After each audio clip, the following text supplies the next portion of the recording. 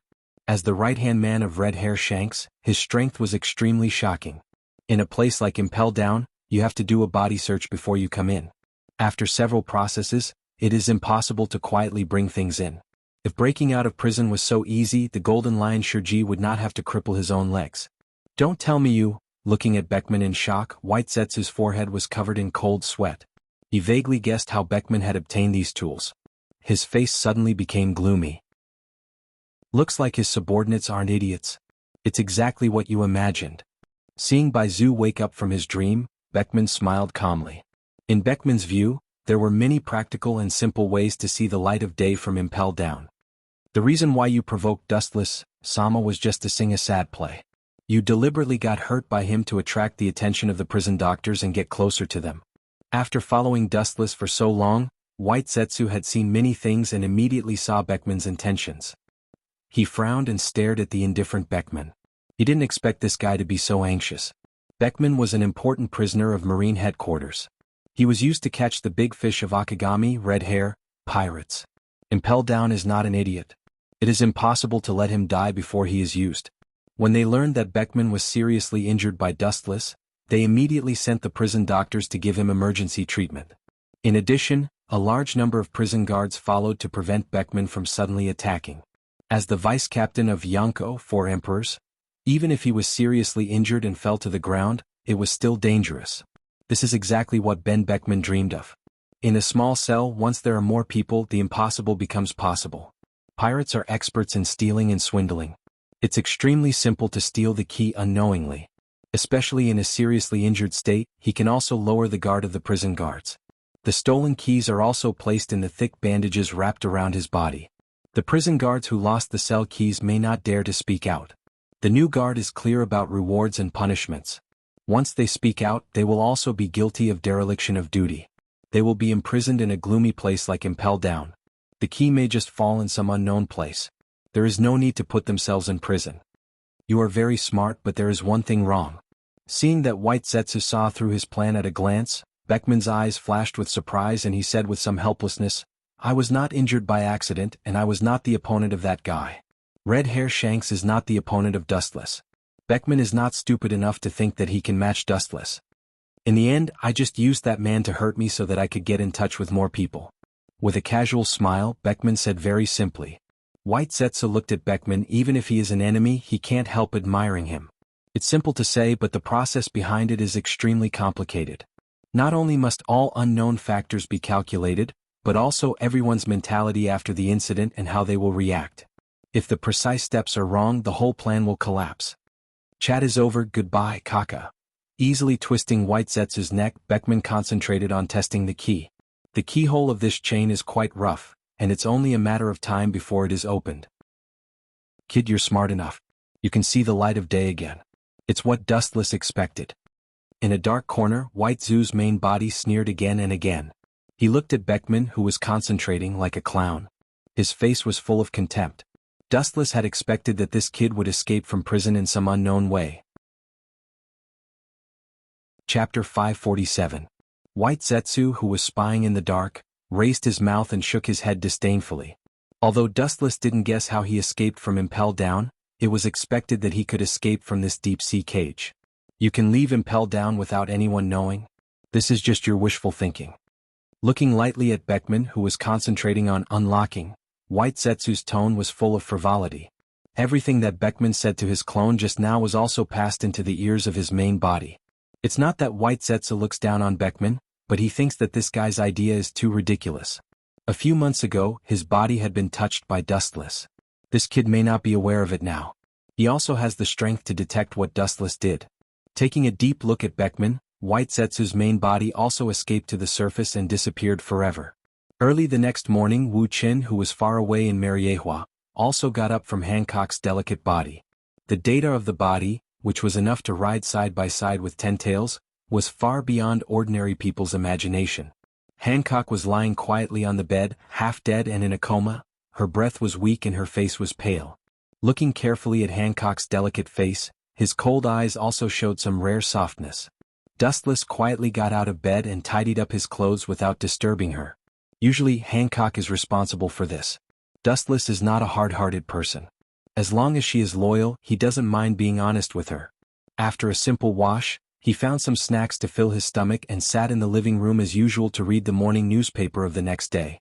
It has been nearly a year since he came to this world, and reading newspapers every day has become a habit unconsciously. What caught his eye was the banner, which was the competition between Akagami and Hawkeye. This is interesting. Sure enough, a pirate is a pirate. Although Red Hair Shanks is a different kind of pirate, the nature of a pirate is deeply rooted. Carefully reading the words in the newspaper, Dustless sneered. From the beginning to the end, Dustless didn't think that Red Hair Shanks was a good person. Humans were all selfish. Although he appeared to be very cheerful, it didn't mean that he didn't have ambition. This was especially true when Hawkeye and Shanks went their separate ways. The relationship between the two was already broken, and they even started a life-and-death battle. Hawkeye's red hair was completely negated, so it was normal for him to use any tricks. Because from now on, it meant that the two of them would be on opposite sides. The red-haired man realized that Hawkeye had completely fallen into the devil's path, and it was not impossible for him to eliminate the root of the problem. Master Dustless. A voice rang out without any warning. White Zetsu broke out of the ground like a ghost. Ignoring White Zetsu's voice, Dustless carefully read the newspaper in his hand. Sometimes he frowned and sometimes his eyes flashed. White Zetsu didn't appear. Seeing this, White Zetsu was speechless. He opened his mouth, but the words that were on the tip of his tongue were taken back. After thinking about it, it was a completely trivial matter. There was no need to be so anxious. It was just a Ben Beckman with a high IQ. There was no need to care so much. His boss, Red Hair Shanks, was just a clown, nothing more. About half an hour later, Dustless put down the newspaper in his hand and leaned on the soft sofa. His thumb rhythmically tapped on the crystal-clear stone table.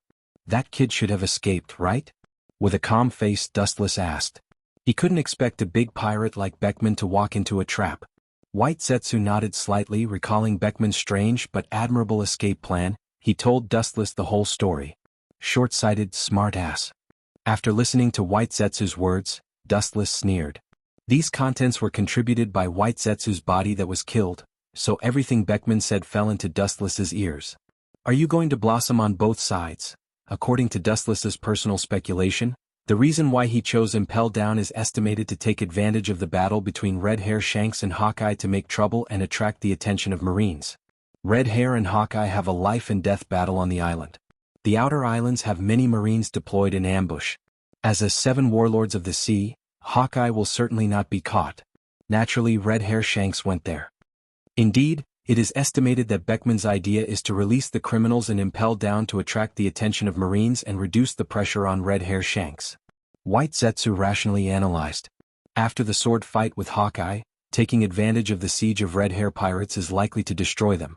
Beckman will take advantage of the situation to set fire to Impel Down, which will certainly attract the attention of Marines.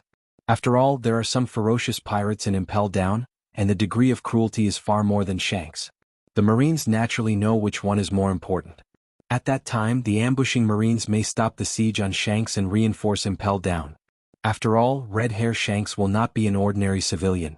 The cold storage butcher of Impel Down will do anything. In their eyes, life is equivalent to grass. I didn't see it before. It turned out that Red Hair was despicable beyond imagination. With a strange face, Dustless's view of Red Hair changed and then sighed. Everyone had two sides, positive and negative. Once his dark side was released, the destructive power it would cause would be far greater than his sunny side. Increasing the pressure might cause him to reveal his dark nature. But it's good that that guy can escape. I don't have to release him myself. Dustless sneered and his tone was cold. If people don't offend me, I won't offend them. This ridiculous principle of bullshit is extremely pedantic.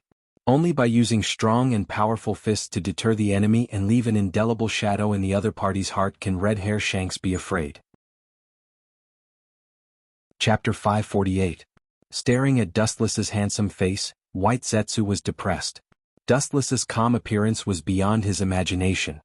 He is also the deputy captain of Yonko, 4 emperors.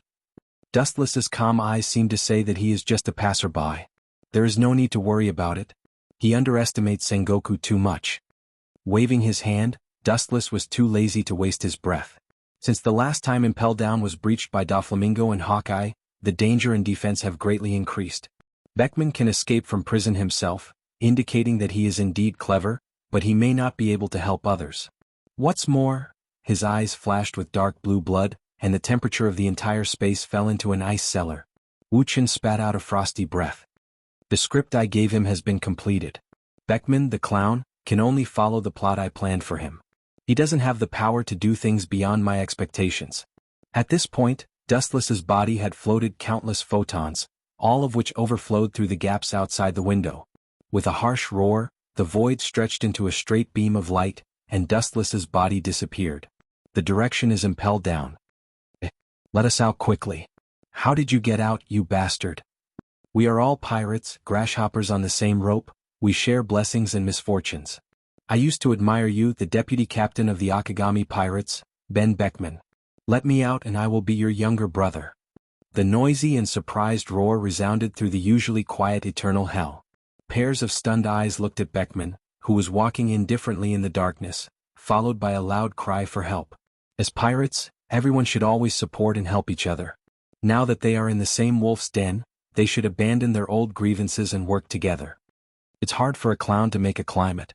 The contempt in his eyes was fleeting and Beckman didn't care. But even so, he still threw out the prison key that he stole. If he wanted to escape unscathed, he would need to borrow the strength of this group of thieves. Beckman couldn't do it alone. Hurriedly picking up the keys from the ground, the pirates couldn't wait to remove the shackles on their hands. Clearing his throat, Ben Beckman was about to speak freely about his escape plan, but the next change made the corner of his mouth twitch fiercely, and his old face gradually showed signs of darkening. I've always disliked you. Now the time to kill you has finally come. God has eyes. Same here, same here. I've been pissed at you for a long time. Even if I die, I'll drag you down to hell as a sacrifice for my crew members who died decades ago. Beckman was caught off guard by this sudden turn of events. This was the opposite of his expected plan. His head was full of black lines and thousands of words surged from the bottom of his heart. He moved his lips, wanting to teach this group of people a lesson, but he still found it difficult to speak. Most of them had blood-red eyes, and the murderous intent they emitted was bone-chilling and despairing. It was obvious that they were serious. Their determination to not rest until one of them was dead and to destroy both jade and common stone made Beckman's expression change. Go to hell for me. Suddenly there was a turbulent wave of air behind him. Beckman noticed that the hatred of hatred was locked on him. His face flashed with anger and he turned away without hesitation. Boom, boom, boom, the place where he stood before was filled with dust and smoke, and there was a large pit on the solid ground. The force was extremely powerful and could easily smash normal humans into meat paste. You! Beckman glared at him, the anger in his eyes clearly visible. Just as Beckman was about to scold him for being heartless, he suddenly realized that this old face was unusually familiar. It was the prisoner locked up next to him, an old foe. When he was wandering in the sea with Akagami, red hair, he also annihilated the pirate group in front of him. It was a long time ago. Beckman's face was extremely ugly, and he suddenly understood what Marine was trying to do. He should have deliberately arranged this. Marine's Fleet Admiral Sengoku is really not a fish in the pond. This move is vicious enough. Beckman's cold eyes spread and looked at the people around him. Beckman knew more about the ruthlessness of the Fleet Admiral. These people who were arranged in the same cell or the next cell before they were locked and impelled down, they were all enemies of water and fire. There was a saying that when enemies met, their eyes would turn red. It was better for them to stay put. If they really broke out of prison one day, it would be very difficult for these enemies to work together. It might even evolve into a scene like this where they killed each other. Beckman suddenly felt that his previous ideas were ridiculous. Not to mention others, even he had unknowingly stepped into the hatred karma set by Sengoku. Everyone, the grievances of the past are insignificant.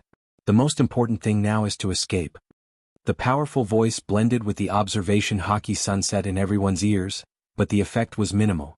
The pirates who were fighting still stared at each other with scarlet eyes. Most people take Beckman's words as words in their ears. The hatred accumulated over time can't be collected. Some enemies also have the idea of breaking the jar and just want to kill the enemy. After all, the people in eternal hell are old pirates who are more than 50 years old.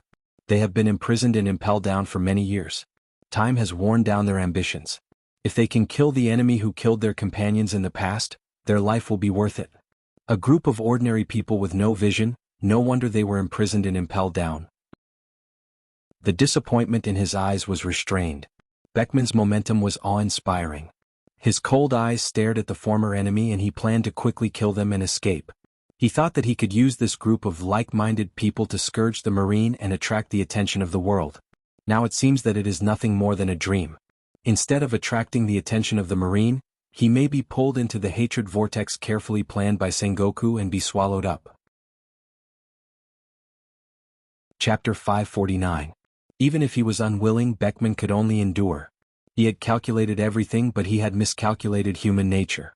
This group of pirates had endured for decades, and it was not something he could guess at will.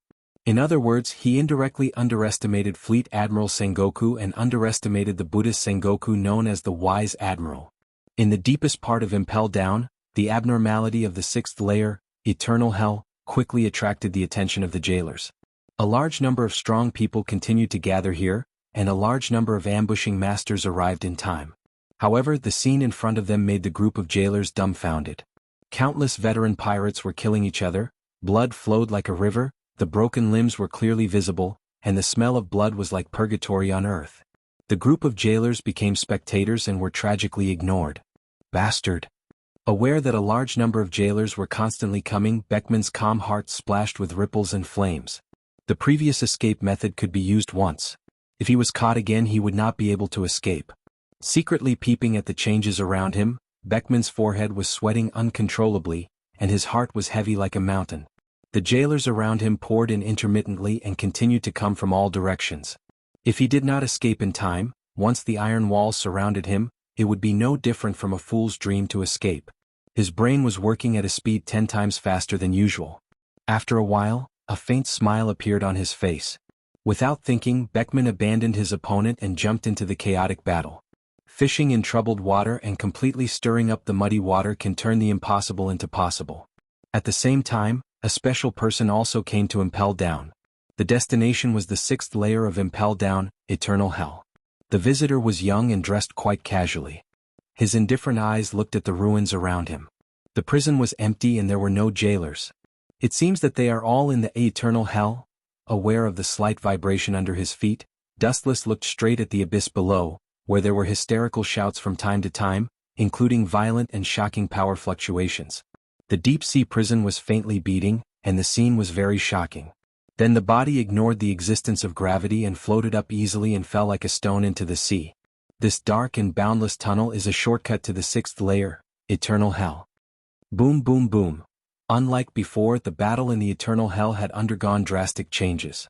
Due to Beckman's participation, he had deliberately expanded the scale and scope of the battle, implicating the prison guards. The entire 6th floor of the Infinite Hell turned into a meat grinder for a moment. The dark ground was covered in the eerie glow of blood, which was full of omens and misfortune. The description of a river of blood was too shallow. Good chance. Suddenly discovering that there was a gap in the staircase above the crowd, Beckman made a prompt decision and easily tore the prison guard in front of him to shreds, then immediately rushed forward. Just as he was about to step onto the stairs leading to the higher level of the prison, an indifferent voice suddenly came from behind him. I heard that you've predicted everything. However, I'm very interested in one thing. Was my appearance within your predictions? There was a hint of curiosity in the voice, and a cold chill enveloped him. Beckman's expression changed drastically, and the owner of the voice appeared in his mind. In the blink of an eye, an ominous glint appeared in his eyes. Just as he was about to turn around and attack, a dazzling light flashed, causing him to close his eyes subconsciously. Lightspeed kick. Boom boom boom. Beckman was instantly covered in a gorgeous golden flash, and the heavy blows that could instantly disintegrate a small mountain all landed on his body. Beckman, who was originally on the 6th floor of the Infinite Hell, jumped up, and his body was easily kicked to the 4th floor through the tunnel Dustless fell from. Whoosh. At this moment, a long and narrow slash whizzed over. The blood-colored light was extremely evil. Before the slash came into contact, one could feel the evil aura rushing straight to one's mind, affecting one's mind and the 4 people. The target that it wanted to devour was none other than Dustless. What's your reason for challenging me? Stopping his plan to pursue Beckman, Dustless put his hands in his pockets, sized up the tall figure in the darkness and said indifferently. Following Dustless's line of sight, one could see a cold and desolate figure with pure killing intent. He was wearing the official uniform of the Impel Down, holding an evil odachi in his hand, a thick cigar in his mouth, and wearing an unruly expression. It was Shilyu of the Rain. Buzz buzz buzz. The roar full of disaster suddenly sounded, and the crisp sound with the endless smell of blood blended into the air. The air that breathed into the ears and nose was filled with blood, and the stench was nauseating. The trembling artifact that emitted a monstrous killing intent was the odachi in the hand of Shilyu of the Rain, the 2nd generation of the Ghost Blade. As you can see, it led me to find you. You should be a very powerful opponent if you can make it feel afraid. Shilyu raised the ancient sword in his hand and looked at Dustless with fanatical eyes. Shilyu of the Rain was full of havoc. The indifferent gaze did not look at Shilyu. Dustless did not speak and his body disappeared in an instant. Boom. The wall in the distance burst open and a large deep pit appeared. Looking at it, it was Shilyu of the Rain who was trapped in it. He couldn't stop staring at Dustless. He didn't expect him to make a sneak attack. He couldn't wait to tear Dustless into pieces. Obviously, he didn't expect him to suddenly attack. I want to fight with you like a swordsman instead of competing with fists and feet. Holding back his anger, Shilyu of the Rain's eyes were scarlet and cold. Hearing this, Dustless just sneered. His cold eyes looked at him from a superior angle, and his cold voice rang through the dark space where he couldn't see his fingers. In one sentence, Shilyu of the Rain, who was already angry, was completely ignited. The existence of the person who deserves me to draw my sword, one thing is for sure, it is definitely not you. You want me to draw my sword and fight with you. This is just your self-deceiving idea. Do you think you are qualified? Chapter 550. His eyes were locked on Dustless. Shilyu of the Rain was a bloodthirsty person. It was originally because of the arbitrary execution of prisoners that he was sublimated from the original guard to a prisoner. Clang. Without hesitation, he pulled out of the scabbard. The sharp blade was exposed in the dark space. The low temperature was even more indifferent, and the existence of ice residue could be faintly caught in the air flowing around. Whoosh! With the second-generation ghost blade all out of the scabbard, Shilyu of the Rain's temperament changed greatly. His body exuded a strange purple demon aura, extremely evil. The rich purple light was almost substantial, as if it was the source of evil. A little contamination will make you lose yourself. The only difference is that compared with the existence of the first-generation ghost blade that Dustless put in the Gate of Babylon, the density of the demon aura is not even the same as the first-generation ghost blade. With this murderous look, it is not difficult to see that Dustless has completely ignited the hidden flame in Shilyu of the Rain's heart. Witnessing Shilyu of the Rain's hostility, Dustless was unmoved. He seemed to remember the past, his brow wrinkled slightly, and he turned a deaf ear to Shilyu of the Rain's fierceness. You should have read the letter. What is the reply? When Hawkeye and Doflamingo invaded Impel Down, the two of them carried Dustless's envelope and handed it to Shilyu of the Rain on the 6th floor of Impel Down. Hearing this, Shilyu of the Rain's invincible momentum suddenly stagnated, and he suddenly realized that there was still such a thing, and the purple demon aura coat was also quickly converged. Clang. The second-generation ghost blade that forced out of the scabbard was put back into the scabbard, and the scarlet killing intent in his eyes was replaced by a color of doubt. Shilyu of the Rain had an incredible expression on his face. He was deeply skeptical of the contents of Dustless's envelope. A person who lives in the current society and you talk about the world 10 years later, everyone feels that he is abnormal.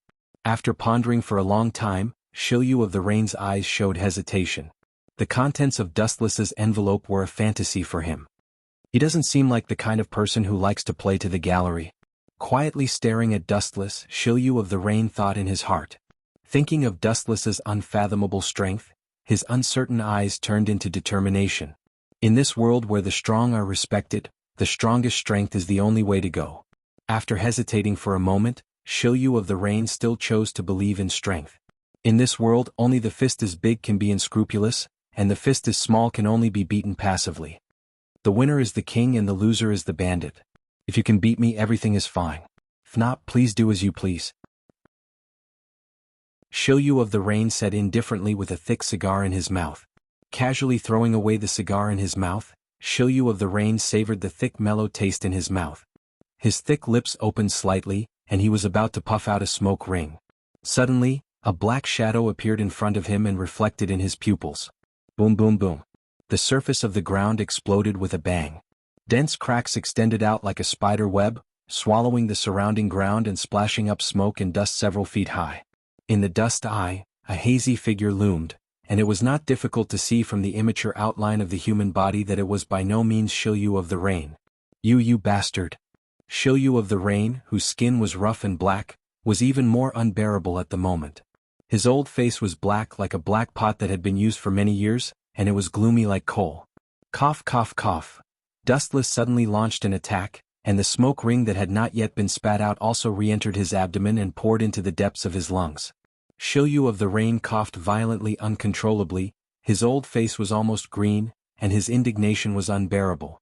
I haven't pulled out my sword yet and you sneak attack. Do you want to be shameless? Do you have the bearing of a swordsman? His sharp eyes stared at Dustless. The cold light that shot out made people shudder. Looking at him, one could feel a burning pain on their skin. You are a despicable and shameless villain who only knows how to use third-rate means. Shilyu of the Rain roared angrily, his lips trembled with anger and his eyes were bloodshot. Even because of excessive anger, his voice carried a horrifying scream, and the weird sound waves could penetrate into people's souls, and his whole body trembled uncontrollably. Lying powerlessly in the pit, Dustless's sudden attack had caused fatal damage to Shilyu of the Rain, and his heart was extremely aggrieved. He felt like a clown being played by Dustless and he didn't even have the power to fight back. You don't accept it? Dustless asked indifferently as a foot fell on Shilyu of the Rain's head. Although his face was expressionless, Dustless's contemptuous tone was undisguised, and his eyes, which were as still as a bell, gave Shilyu of the Rain a feeling that no one could shake. He is no exception, and the so-called strongest Whitebeard is no exception. Of course the corner of his mouth twitched fiercely, and Shilyu of the Rain was definitely upset. He was about to satirize Dustless, but the latter was indifferent, and the voice without the slightest emotion suddenly came, making him speechless. As a swordsman you were defeated with your bare hands. Do you think you are still a qualified swordsman? Shilyu of the Rain heard the words and clenched his teeth. His face was unwilling, and his mouth squirmed intending to refute, but he found that he was speechless. The understatement of the sentence was like a bone in his throat, and his throat was stuck and he could not refute it. From ancient times to the present, the winner is king, and the loser is a bandit. It doesn't matter what the means are. The person who can ride on the head of all creatures is the final victor, and history has always been written by the victors. Secondly, as Dustless said, no matter what the reason, a swordsman was defeated with his bare hands, which is an undeniable fact. And because Dustless had taken advantage of the situation to attack before, Shilyu of the Rain opened his observation hockey in advance, and Dustless's every move could not escape his eyes. Even so, the final scene was the same as before, and he was easily defeated with one move. Even if he had made defensive preparations, he could not change the fact. The first time may have been careless, the second time he was relaxed and lazy on the surface, but secretly he was on guard against Dustless. Despite this, he was defeated in the blink of an eye. Chapter 551. As time passed slowly, Shilyu of the Rain's breathing became heavier and heavier. People have dignity and courage, especially the self-esteem and pride of a swordsman. Dustless's foot casually stepped on Shilyu of the Rain's blackened old face, and one could imagine what kind of blow it was to him. The murderous intent in his eyes was as vast and boundless as a torrent, and it was out of control. Buzz buzz buzz. Falling to the side, the unsheathed second-generation ghost blade also responded to the humiliation of its master, emitting bursts of sorrow, emitting an evil and deep purple light. Boom boom boom. Driven by humiliation, grief and indignation, Shilyu of the Rain struggled hard, and his strong and powerful body trembled in resistance. The eruption of hostility went straight to Dustless's head, entering his mind and affecting his reason. A chestnut in the sea is nothing. The negative emotions that were enough to devour and annihilate the whole world burst out, and the external hostility that entered Dustless's mind was instantly suppressed, and it only stirred up a weak ripple before it was cruelly disintegrated. In this world, there was no one who could match Dustless's murderous intent. It seems that my previous thoughts were a bit naive. I thought that defeating your confidence would make you obedient. His eyes narrowed, emitting a dangerous luster, and the foot that stepped on Shilyu of the Rain lifted slightly, and then a large number of photons condensed, and the dark space instantly lit up as bright as day. Maybe letting you sleep quietly for a while is the right decision. Shilyu of the Rain choked when he heard the words, and the shining golden light forced him to close his eyes. Even so, he could still feel the light that was enough to annihilate him. The hostility on his face finally loosened, and he was no longer hostile to Dustless, or it could be said that he had agreed to the conditions in Dustless's envelope. However, it was too late. The sweat on his forehead was evaporated by the blazing light, and the light that swept out from the soles of his feet instantly swallowed him. Boom boom boom. Accompanied by a harsh roar, a huge fireball bloomed out of the dark and boundless void, and the center of the battle between Dustless and Shilyu of the Rain was engulfed. Although the strength of the lightspeed kick has been greatly reduced, it's still very dangerous to be hit head-on. Glancing at the charred and unconscious Shilyu of the Rain, Dustless's face was full of indifference as he left. Even if Shilyu of the Rain really kneels down and begs for mercy, he can't be easily let go. This kind of person was born rebellious and held grudges. If he didn't intimidate or oppress him with force, he might stab him in the back at any time. Beckman, that brat, should have escaped, Dustless muttered to himself in the dark corridor. Now, he looked like he was only 17 or 18 years old. In fact, he had lived 3 lives and was over 50 years old. In his eyes, Beckman was no different from a child who hadn't grown up. Impel Down was surrounded by the sea and isolated from the world. There was only one way to escape, and that was to leave by boat. There was no other way. Suddenly there was a slight vibration on the ground. Dustless stopped and his thinking face suddenly raised.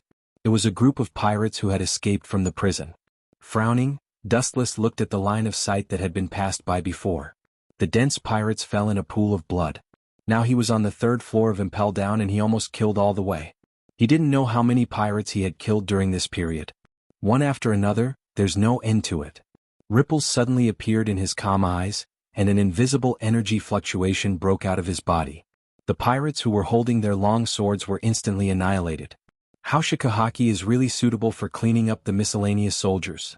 Dustless smiled and then quietly slipped away and went straight to the exit of Impel Down. This deep-sea prison was a huge process that Marine headquarters and the world government spent decades to build. It would take a while to get out. About half an hour later, Dustless saw the bright morning sun. Looking around and closing his eyes, the majestic perception spread and the area covered almost the entire Impel Down. He thought that Beckman was still in Impel Down, but he didn't expect that he had already escaped. That group of people. It seems that they are ready to meet me. If you want to escape from Impel Down, the only way is to leave by boat. There are battleships all around, and it is impossible to run the ship by one person. Only by preparing in advance. But you can escape, which is also in line with the ending I want to see. The dry and cracked corners of his mouth quietly rose, and Dustless disappeared into the void. Dustless didn't need to meddle in the rioting prisoners in Impel Down. Although it was an eventful period when Sengoku was the fleet admiral, any crisis was handled by him in an orderly manner. As long as these prisoners were still in Impel Down, they were like turtles in a jar. With the disappearance of Dustless, the source of the chaos, everything calmed down, leaving only the constant devastation and the occasional tremor in Impel Down. At the same time, the duel on the other side also came to an end. In terms of pure swordsmanship, perhaps Red Hair is slightly inferior to Hawkeye, but in terms of comprehensive ability, it is obvious that he is slightly better. However, it is impossible to defeat Hawkeye with this. The scene fell into a stalemate. Both of them were panting and did not admit defeat. They stared at each other's every move. It seems that you are determined to follow that man, Hawkeye. Red Hair Shanks said in a hoarse voice as he stared at Hawkeye, who refused to give up. His heart hurt like a knife, and his former best friend became an enemy. This huge contrast even made him collapse in despair. The psychological impact was far greater than the physical impact, and the dozens of scars were not as deep as the impact of Hawkeye's betrayal. Thinking of the crew members who shared weal and woe with him, Red Hair Shanks finally persevered. Come at me. Hawkeye wasn't that strong either, so he didn't want to give up. Come at me. Red Hair Shanks heard the words and completely put aside the entanglement of the past. The hesitation in his heart turned into a resolute determination. He was determined to destroy Hawkeye at all costs. If he doesn't kill him now, maybe in the future it will be his crew members who groan under Hawkeye's black knife. Chapter 552. Now Red Hair Shanks is the opposite of his usual gentle self. His eyes are cold and murderous. Even because of his companions, Haki's control and power are on a higher level. At this moment, Red Hair is still bloodthirsty. Is this the other side of your treatment of the enemy, Shanks? Holding the black sword in both hands, Hawkeye didn't forget to tease Shanks. You seem to be a lot stronger than before. At the same time, your wisdom has decreased a lot. Hawkeye's eyes lit up as he noticed that the red-haired Shanks was full of flaws. He raised the black blade in his hand and pounced towards the red-haired Shanks. Ripples appeared in the void as the jade-green sword energy crushed towards the red-haired Shanks. The moment it was about to swallow Red Hair, another change occurred. Bang bang bang, a series of muffled gunshots rang out, followed by several pitch-black bullets that pierced through the awe-inspiring radiance. The awe-inspiring radiance was unscathed, but its fierce momentum was weakened by 70%. Boom! The western sword in his hand was gently raised and threw out a cold light. Hawkeye's attack collapsed and turned into a dense rainstorm. When it came into contact with Red Hair, the power had been greatly reduced and was easily dispersed by him. Bullets covered with armament Haki? Hawkeye frowned deeply and said, "Just a few fleeting black bullets were difficult to catch with the naked eye. Only observation Haki can capture the speed of the bullets." Hawkeye keenly found that the bullets wrapped with armament Haki were swallowed by his attack, but it also weakened the power of the attack in a disguised way. When it was close to Red Hair, the power was less than 20%. "You bastard." Hawkeye's face changed slightly and his eyes were hoarse. He had already guessed who the instigator behind the scenes was. His sharp eyes expanded and all the movements around him were taken into his eyes. The people who ambushed him were the crew of Red Hair pirates. You want to involve other people in the personal grievances between you and me? The hands holding the black sword trembled, and Hawkeye's mood splashed huge ripples. The dialogue was full of gunpowder. Hawkeye went to the battle alone, but Red Hair secretly ambushed his crew and dared to interrupt the duel between them. How could Hawkeye not be angry? Staring at the red-haired Shanks in front of him, this was the first time in his life that he felt that the red-haired Shanks was so unfamiliar. That good brother of his who drank and chatted merrily with him in the past seemed to be a disguise. I should have said before that I am not a swordsman but a pirate. The red-haired Shanks smiled calmly. For pirates, despicable or not, no one cares about these details. It's all up to the winner. A trustworthy pirate is not a good pirate. The competition between us is over. The sword in his hand returned to the scabbard. He closed his eyes and recalled the previous battle. Red Hair said, "Frankly speaking, I'm not as good as you, the world's greatest swordsman, in terms of swordsmanship. But in terms of overall ability, I'm still slightly better. However, all of this is not important now." His eyes suddenly opened, emitting a dark light that was enough to swallow Hawkeye. Red Hair's cold voice resounded through the sky. "The duel between you and me ended ahead of time. Now, it's going to be a war between you and the Akagami Red Hair pirates." As Red Hair's powerful roar fell, the surrounding environment was filled with sand and stones. Under the reflection of the sand, several hazy figures swept out one after another. The members of the Akagami Red Hair pirates who were secretly peeping finally jumped out of the water. The Akagami Red Hair pirates all appeared. That bastard is really shameless. He can do such a shameless thing. In the dense jungle, White Zetsu was indignant, but he was not worried. There were many projection Den Mushi beside him, and the other side was connected to Mariehua Dustless. Compared to White Zetsu, Dustless is much happier. Howl! A sharp whistling sound resounded through the sky, and a green light cut through the void, followed by a huge chop that was powerful enough to destroy a mountain swept towards the Akagami Red Hair pirates. And Hawkeye has already seen the situation and slipped away. In such a critical moment, Hawkeye naturally won't be stupid enough to fight hard. It's useless to show off his courage. If Akagami Red Hair is alone, Hawkeye can fight him, but if the whole Akagami Red Hair pirate ship besieges him together, it will be like ants biting an elephant to death. The crew of the Akagami Red Hair pirates are the elites of the elites, and there is only one way to go if they fight hard. Dustless, who is far away in Mariehua, is living a free and easy life. The image reflected in the Den Mushi in front of him is a live broadcast of Hawkeye and Akagami, accompanied by a peerless beauty. On the left is the indifferent Princess Odoheim, and on the right is Hancock, who is responsible for Dustless's daily life. Your subordinates are being chased to the point of no return, yet you still have the leisure to eat fruits? Princess Odoheim disdained to communicate with Dustless, but the scene in front of her made her speechless. She saw Dustless comfortably swallowing the crystal grape sent by Hancock's jade hand. This lazy look is like a god. The number of times you take the initiative to talk to me is very few. Dustless was slightly surprised, but he didn't think that Princess Odoheim would be fascinated by his style and turn over a new leaf. In the past, Princess Odoheim avoided him, and the chances of her taking the initiative to talk to him were zero. We're a family, don't say two words if you have something to say, you're also my possession. Dustless generously promised Princess Odoheim, but his malicious eyes were hard to believe. Hearing this, Princess Odoheim's eyes flashed. She did have something to ask. After knowing each other for a long time, she also understood Dustless's mind. If she followed his words, she would be safe. If she didn't open her eyes, she would have a serious end.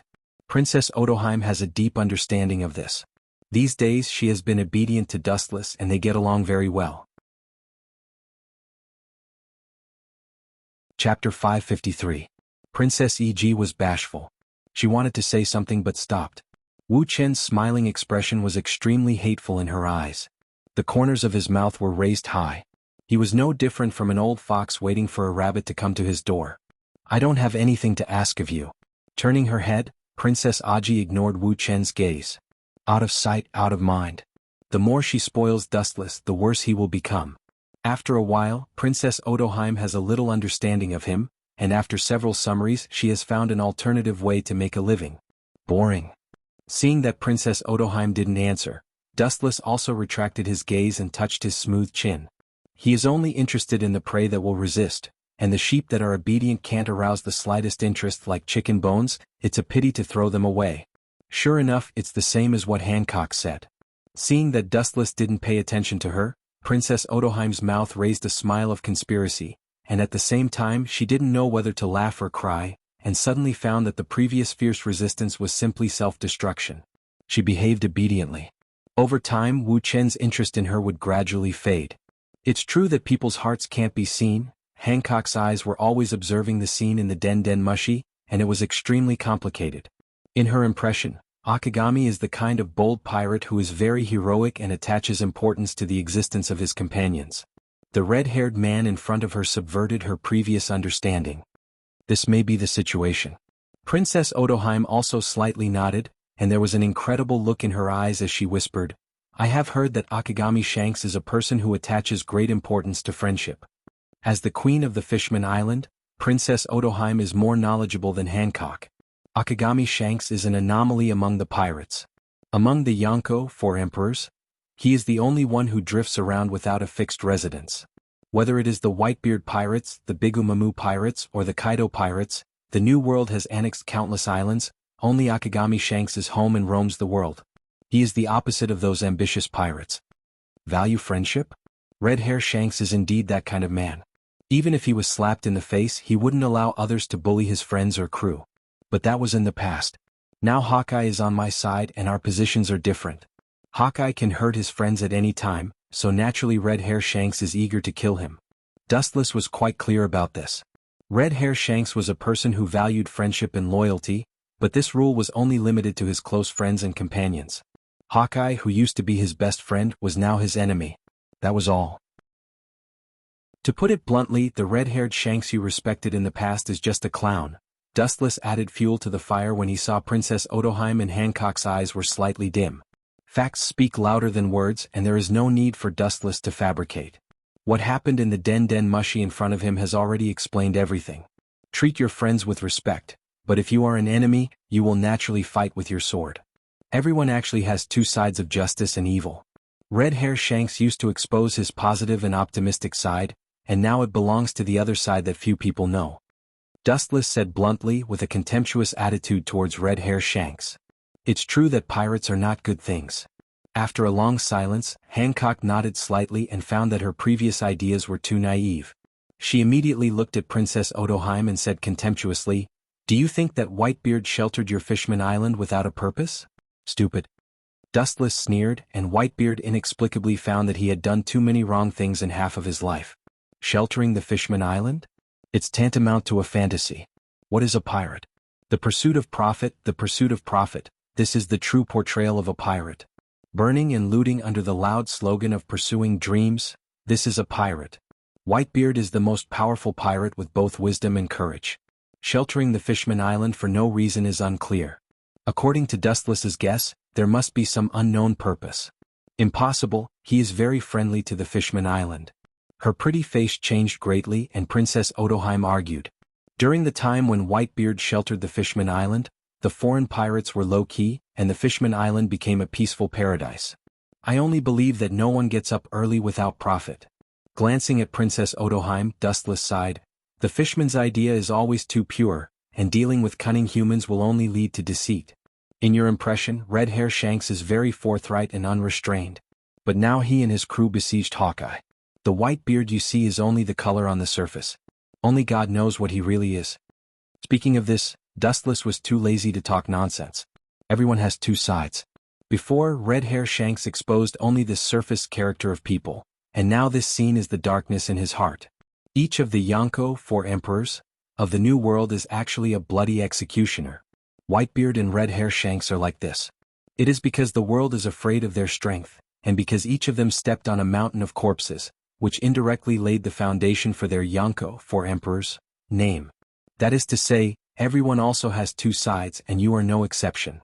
Princess Odoheim is obviously much bolder than the slightly obedient Hancock. Dustless smiled and did not deny it and seriously replied, "Yes." "What about your dark side?" Princess Odoheim blinked and asked curiously. Akagami, this kind of person, could give up everything to kill Hawkeye. Once Dustless broke out, she was curious about what unexpected things would happen. God knows. Dustless shrugged, and at the same time, he couldn't help but think about Whitebeard's intentions and purposes for sheltering the Fishman Island. It is certain that his thoughts are not simple. There must be other plans. Chapter 554. A pirate with a high bounty means that their hands are stained with more blood. There is no reason for the strongest butcher like Whitebeard to shelter the Fishman Island for no reason. Impossible he must be. You are just deceiving yourself. I am afraid that you can't even deceive yourself. Dustless waved his hand and interrupted Princess Odoheim's speech and said indifferently, "There is no profit, this is the truth that will never change." Princess Odoheim's face was blue when she heard this, and she wanted to refute, but she was speechless. After thinking about it, Whitebeard, a big pirate, sheltering the Fishman Island for no reason is indeed somewhat unreasonable and extraordinary. It is extremely difficult to find an excuse that can convince and deceive her. You want to get the protection of the government, but you are sworn brothers with Whitebeard, an enemy? Shaking his head, Dustless sighed that Princess Odoheim's idea was ridiculous and naive. She wanted to join the world government and get protection, but she secretly became sworn brothers with Whitebeard. This way of stepping on two boats is only self-destruction. Whitebeard, although I don't know what you're plotting, but you'd better not have that kind of thought or else, humph. Wu Qin snorted with a bone-chilling light in his eyes. The dragon has a reverse scale and it will die. The relationship between Roger and Whitebeard is unusual. It is not ruled out that he told Whitebeard the content of the poneglyph, and after witnessing the strength of the world government, Whitebeard also moved other thoughts. He wants to defeat the world government and Marine in an alternative way, or simply to protect his sons. Don't tell me you're saying that her intentions are... Princess Odoheim's face was ugly, and the reason why Dustless valued her was clear for a long time. Hearing this, Dustless nodded silently this time. Although it was only a guess at the moment, there was only one thing on the Fishman Island that could attract a legendary figure like Whitebeard. I told you before that everyone has two sides. Don't think of Whitebeard as a sheep. The old man is actually a beast that can devour everything. Dustless said seriously. Whitebeard doesn't know some poneglyph, but his best friend One Piece Joldy Roger does know many unknown secrets. It was not impossible to tell Whitebeard some important information. There's an 80% chance that they're here for the Sea King. However, I hope that old man knows what's good for him. Dustless's gaze fell on Princess Otoji's body. He gently patted her shoulder and said with a pleasant smile, "There is no need to worry. When I let you go, I left my power in you and your mother.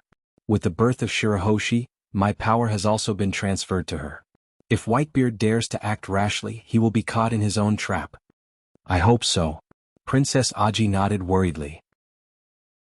Although it's just Dustless's guess, the only thing that can attract Whitebeard on Fishman Island is the ancient weapon, Sea King.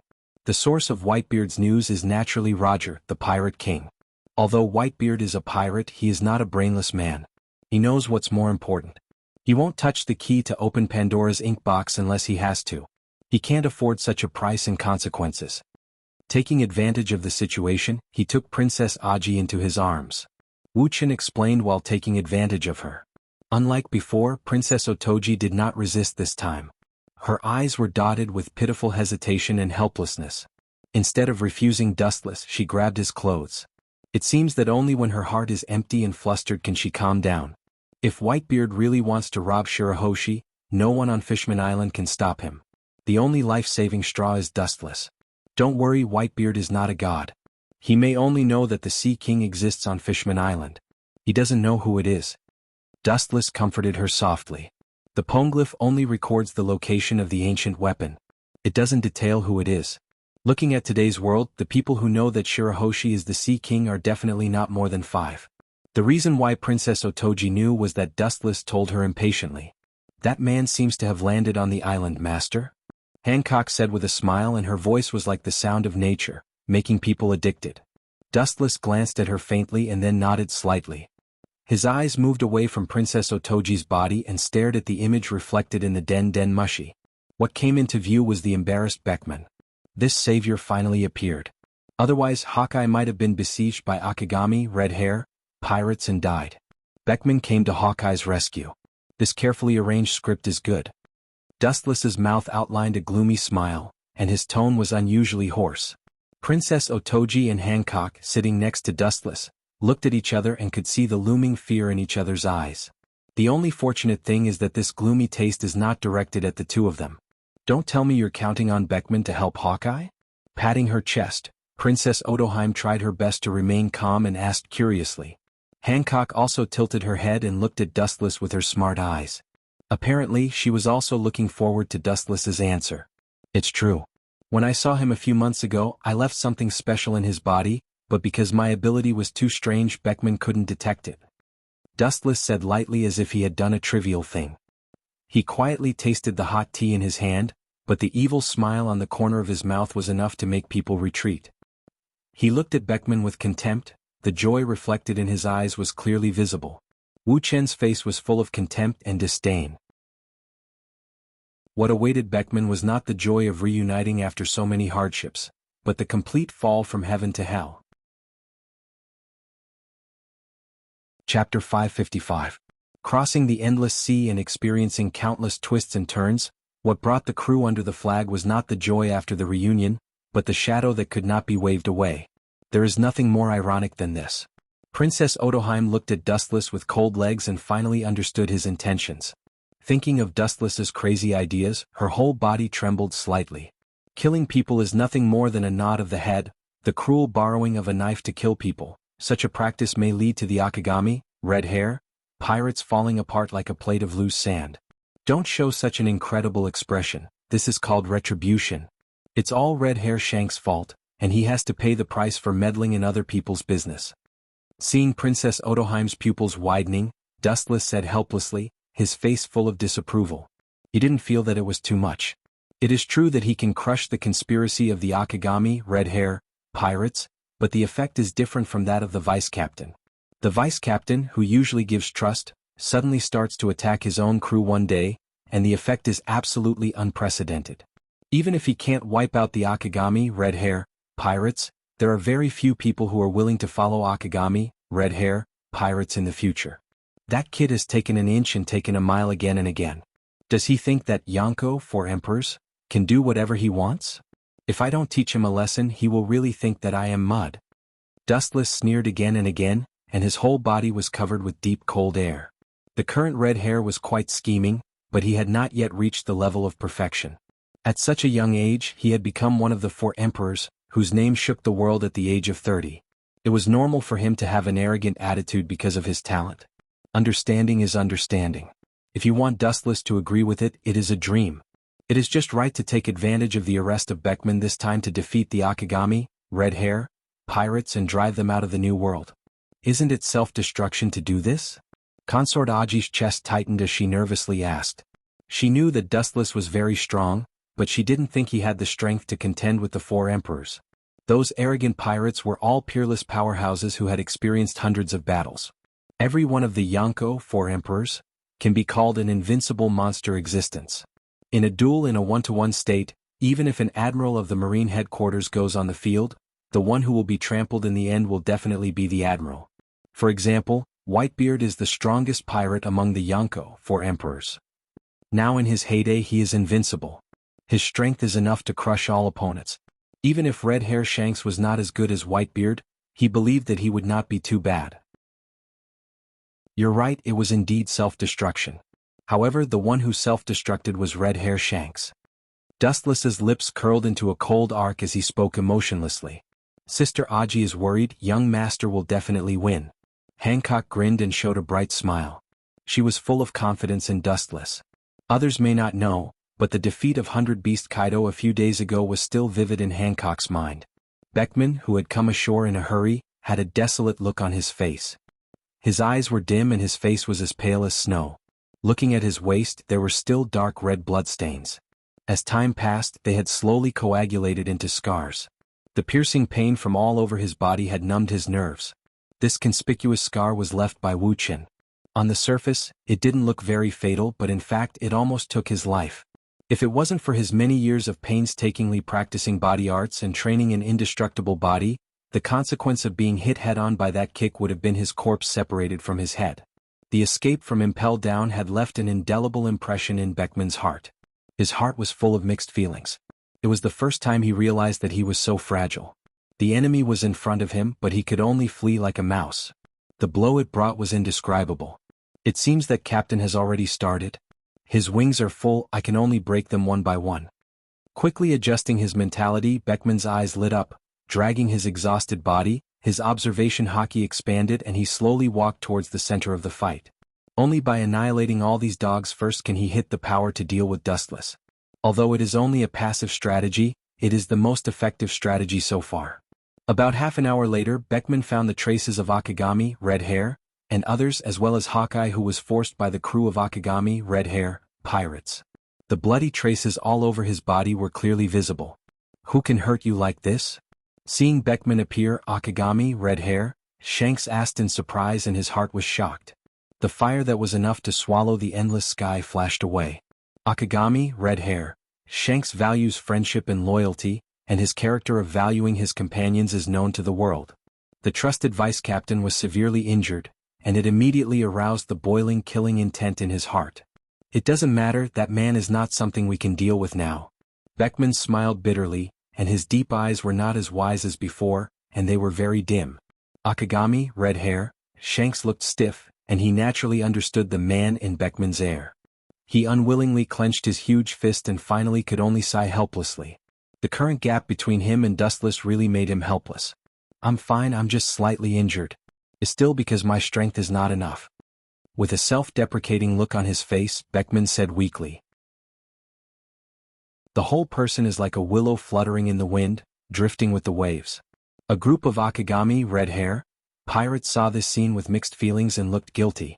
The vice captain almost died and fell and impelled down. They could only watch and couldn't play any role. It was not difficult to guess what they were thinking. Now the goal is him.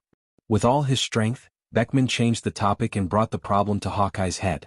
When he was about to kill Hawkeye with Akagami, Red Hair, Shanks, his eyes were strangely empty. The black eyes were shining with an evil luster, the corners of his mouth were high, revealing a ferocious evil smile, and his momentum was very strange. Suddenly he turned his head and locked his eyes on the members of Akagami, Red Hair, pirates. His eyes also changed dramatically. Chapter 556. Akagami, Red Hair, stared at Beckman with a frown and suddenly realized that something was wrong. He instinctively perceived the danger, but out of their feelings for each other for many years, he didn't think that Beckman would harm him or his companions. Beckman knew, Akagami, Red Hair, was full of doubts as he looked at Beckman, who was full of evil temperament. His eyebrows were deeply squeezed together, and an obvious chuan appeared between his eyebrows. The sudden strange dark temperament always felt like déjà vu. At some time in the past, he seemed to have experienced this kind of different aura from someone familiar. "Is it?" Mihawk, who was beaten by a group of people, showed a glimmer of hope in his desperate eyes, and a pair of strange scarlet eyes appeared in his mind. His slightly sluggish spirit was swept away and he was full of energy in an instant. The crew of the Akagami, Red Hair, pirates stared at Beckman. The usually gentle and approachable vice captain was like a monster in human skin at this moment, and he had become a monster inside. Under everyone's shocked gazes, a monstrous black flame was brewing in Beckman's eyes. His dry and cracked lips parted slightly, and a pitch-black will-o'-the-wisp that could annihilate everything in the world burst out. Amaterasu. The fire of the netherworld swallowed the surroundings in an instant, and the undying fire was surging, strange and unpredictable beyond imagination, and even burned on a small pool, unable to be extinguished. All of the crew members were stunned. They had not expected this sudden situation. They turned their heads and suddenly felt a burning pain on their skin. Their bodies were also occupied by this black fire. Some people didn't even have time to scream, and they were directly swallowed by the Amaterasu without leaving any bones, and even the dregs disappeared out of thin air, leaving only dark flames on the ground. Damn it, it hurts. What kind of fire is this, and it can't be extinguished? Bastard, why are you doing this to your own people? The crew members who were tragically swallowed by the black flames roared in panic, and their tone was full of hatred. The vice captain, who they usually trusted most, suddenly attacked them and they were shocked and angry. The reason why they weren't swallowed was that some of them had already learned the entry skills of armament hockey, and they could turn their bodies into an indestructible steel defense. However, even so, it was still unspeakably painful and torturous. Being able to die was a blessing from the heavens. The pain of being roasted by the Amaterasu made them wish they were dead. In the blink of an eye, there were only a few crew members left in the entire Akagami, Red Hair, pirates. Only a small number of elites remained. Most of these people were outstanding existences with observation haki or armament haki.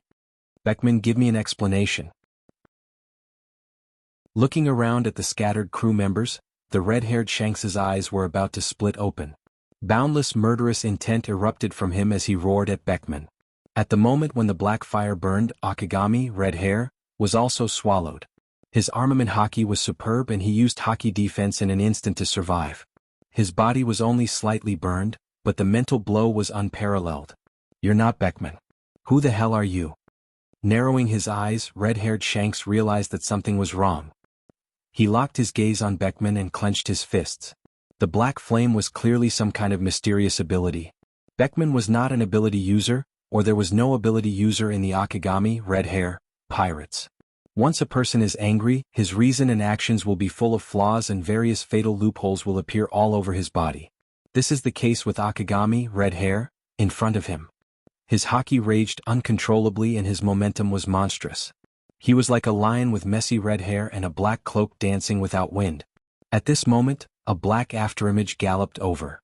The eagle's eyes jumped with a threatening chill. Like a storm, it raged in front of Akagami, red hair. The cold light jumped up and printed on the chest of Akagami, red hair, forever. Hey, Pucci. With the roar of steel, the galloping cold light broke through the defense of Akagami, red hair. His chest suddenly split open and the long and narrow knife wound was clearly visible. The angry red-haired Shanks's face was as pale as paper, and his body swayed and almost fell to the ground. The initiator of this is Iris, without any emotion, only thousands of indifferent eagle eyes, staring blankly at Akagami, red hair, and immediately kicked him away.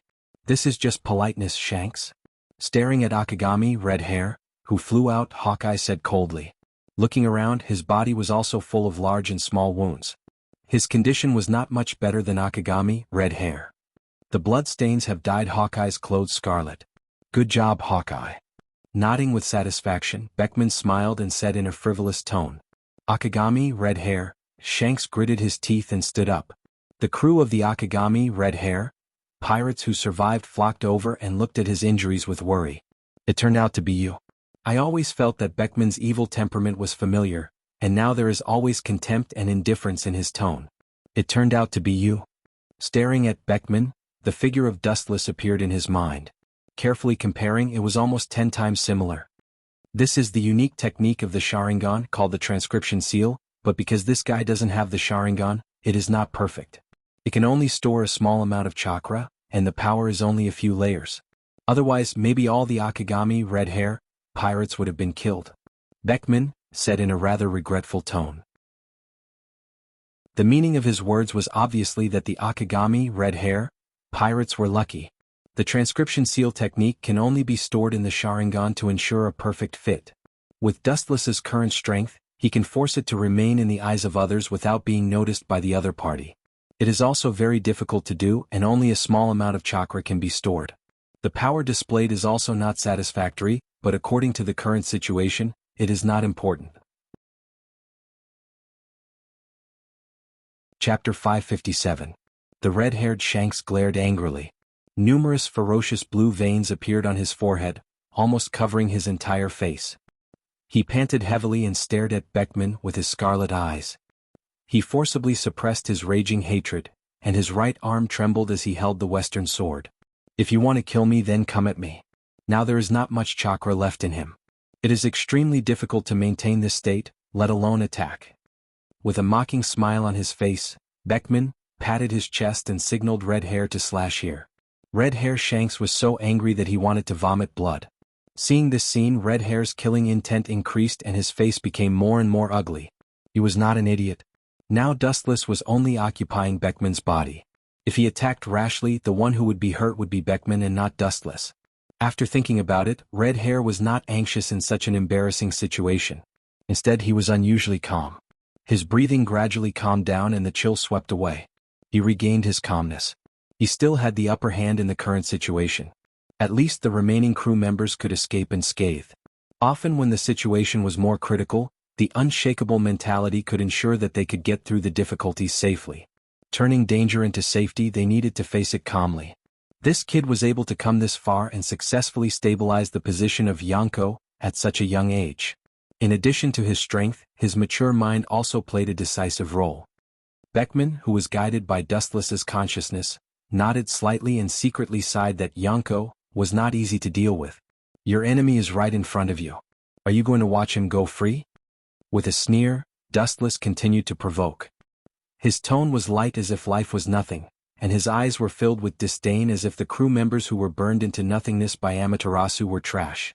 Even though Red Hair Shanks's expression didn't change, his breathing became heavy again. Dustless's words were like a sharp thorn that fiercely stabbed into his heart. Red Hair's body trembled slightly and an indescribable grievance arose spontaneously. The enemy was so close but he was helpless. The feeling in his heart was self-evident. What exactly is your goal? If you were to act personally it would be much faster. Why do you have to go through so much trouble? Doing this won't do you any good. Red-haired Shanks asked with a dark face. At this moment, he was no different from a volcano on the verge of erupting.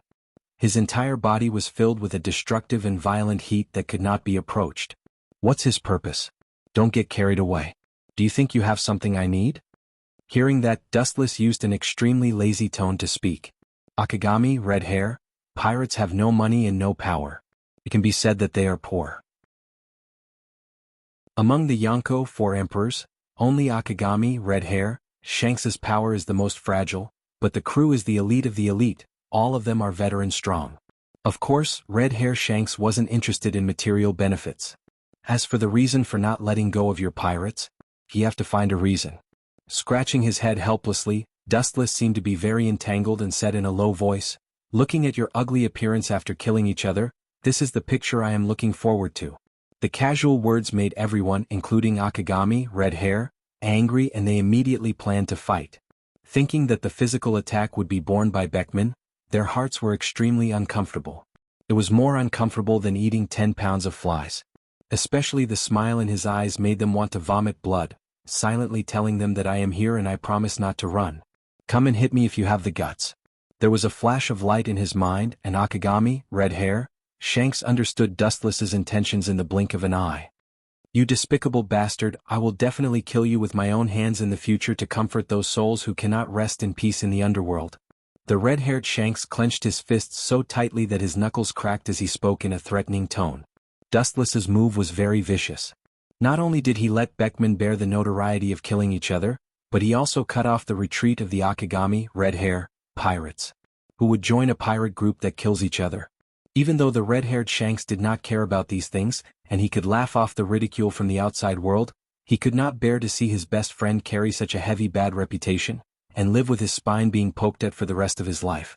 He thought that Sengoku was despicable enough and liked to play tricks. Now compared with Dustless, Sengoku is much cuter. The new fleet admiral of the Marines still pays attention to the bottom line, and Dustless can use any despicable means without mercy to achieve his goals. Don't put on such a scary expression, I think you should thank me. You are a group of pirates, nothing more than to stand out. Tomorrow the name Beckman will spread all over the world. Controlling the body of Beckman, Dustless laughed. Staring at the red-hair Shanks who wanted to tear himself into pieces, grind his bones and scatter his ashes, but he could only hold it back. He was almost angry to the point of internal injury. At the same time he gave Hawkeye a look. There is no need to fight with the Akagami, Red Hair, pirates. Chakra has been exhausted and being outnumbered is only one reason. The second reason is that the Akagami, Red Hair, pirates have been hit hard, and the new world is bound to become the prey of others. If they want to continue their journey they can only withdraw from the new world and avoid the sharp edge. Hawkeye nodded slightly, and the black sword in his hand returned to his back. He took a deep look at Akagami, Red Hair, Shanks, then turned and flashed into the dense jungle and disappeared. The so-called Shichibukai and Yonko 4 emperors are not at the same level. Hawkeye, who retreated quickly, sighed and looked at the wounds all over his body. His eyes couldn't help but dim. If Dustless hadn't arrived in time and attacked him with incredible means, he would have been besieged to death. At this moment, the Akagami, Red Hair, pirates are celebrating the killing of the world's best swordsman on the sea. Don't chase, it's not necessary. Looking at the disappearing figures in the jungle, Akagami, Red Hair, Shanks waved his hand and stopped the crew from chasing. The plan has evolved to such a step and has completely failed. The flawless plan failed because of the influence of Dustless, and the culprit was his deputy captain. Chapter 558. Red Hair Shanks frowned tightly. He didn't know what Dustless was thinking, but there was suddenly an inexplicable voice in his heart telling him to run away immediately. It was indeed a bit abrupt, but it was unusually true. However, Red Hair Shanks still chose to act rationally and completely ignored his inner instincts. There was no other reason than that after he slipped away, his vice-captain would definitely become a turtle in a jar. It was impossible for him to give up on Beckman, and the principle of valuing his companions would never change. Don't worry, it's not just your Akagami, Red Hair, pirates, but the other pirates around the island will also be buried with him. Seeing the sweat on Red Hair Shanks' temples becoming more and more obvious, Dustless softly, kindly, advised him. Hearing this, the optimistic Red Hair Shanks just showed a smile on his face. Although it looked extremely far-fetched, it also highlighted his cheerful mentality, showing that he was not afraid of death. Is that so? I didn't expect you, who regarded life as grass, to be so kind. Holding the western sword in his hand, Red Hair Shanks said bluntly. In such an urgent state of mind, he was still calm and had already put life and death out of his mind. I hope you can be so calm when you go to heaven. Beckman said indifferently with murderous intent in his eyes. This cold tone was indeed like what the red-haired Shanks had said before. It was full of contempt for all living things, and its words revealed a sense of superiority. Unlike the red-haired Shanks, Wuxia thought that it should be so. The weak were naturally dominated by the strong. The law of the jungle was the law of the jungle. Every world was nothing more than this. Without strength, you would be trampled by the enemy. If you wanted to live safely, you could only become the top predator in the food chain. It was precisely because of this idea of being vigilant in times of peace that Wuxia could take this step today. Closing his eyes, Beckman was too lazy to talk nonsense with Red Hair Shanks. This kind of pirate mentality has been deeply ingrained, and it is nonsense to say more. Rottenwood can't be carved. Is it coming? Seeing Beckman coldly close his eyes, red-haired Shanks felt his hair stand on end. He looked at Dustless warily. As long as Dustless's remaining power in Beckman's body disappeared with the wind, he would seize the opportunity to take back Beckman. Victory or defeat was no longer important to him. Dustless squinted his eyes and peered at the red-haired man. His hoarse voice was filled with a hint of playfulness. Clearly, Dustless was looking forward to the scene when the red-haired Shanks saw the calamitous seismic star. After a while, the tightly shut eyes suddenly opened. The remaining Beckman and the chakra in his body were located. His eyes opened and emitted a dim light. Mariewa Dustless and Dustless controlled Beckman spoke at the same time. Their cold voices lingered in the world for a long time without dissipating. Tengai quaking star. The quaint and vicissitudes of life filled the entire island. It contained magic, causing a flaw in the unstoppable time. In an instant, everything came to an end. The remaining chakra in Beckman's body was also exhausted in an instant. He fell to the ground in exhaustion. Is this guy trying to play to the gallery? The moment Beckman fell to the ground, red-haired Shanks turned into an afterimage and rushed over. He then looked around at the unchanged environment and frowned. Cough, cough, cough. At this moment, the silent Beckman suddenly woke up. It seemed that his consciousness was still in a daze and he couldn't speak sensitively. He just tried to raise his finger and point to the sky. Seeing this, red-haired Shanks was stunned and subconsciously looked at the sky. At the same time, the cloudless void suddenly darkened. Only the sky and the sea more than 10 kilometers away were still in a clear state. In the dark sky, for some reason, it was extremely difficult to breathe. Gulp. Are you kidding me? How can this happen? This is beyond the limits of the devil fruit. It wouldn't be an exaggeration to say that this is the power of God. Fearing that his old eyes were blurry, red-haired Shanks rubbed his eyes and unconsciously snorted. His pupils suddenly shrank and he looked as if he had seen a ghost. Following red-haired Shanks' line of sight, an unprecedentedly large meteorite slowly fell from the sky. The entire sky of the sea was gloomy and filled with despair. It was all brought about by this sudden meteorite. Red-haired Shanks' expression was extremely ugly. At least ghosts could be defeated, but this meteorite that was more than 10 kilometers in size was definitely in existence that could not be defeated. Is this the technique that guy was talking about? A technique that can't be escaped no matter how hard you try. I thought that he had casually made it up. Now it seems that it really is a well-deserved reputation. After being stunned for a moment, it was followed by a wave of helpless bitter self-ridicule. At first, he still held on to a fluke in his heart and thought that Wuxia was speaking empty words. Now this cruel fact caused him to be speechless. The pirates around the island were also full of despair. Their eyes were numb and dull as they stared at the slowly falling meteorite and the attack range that covered the island.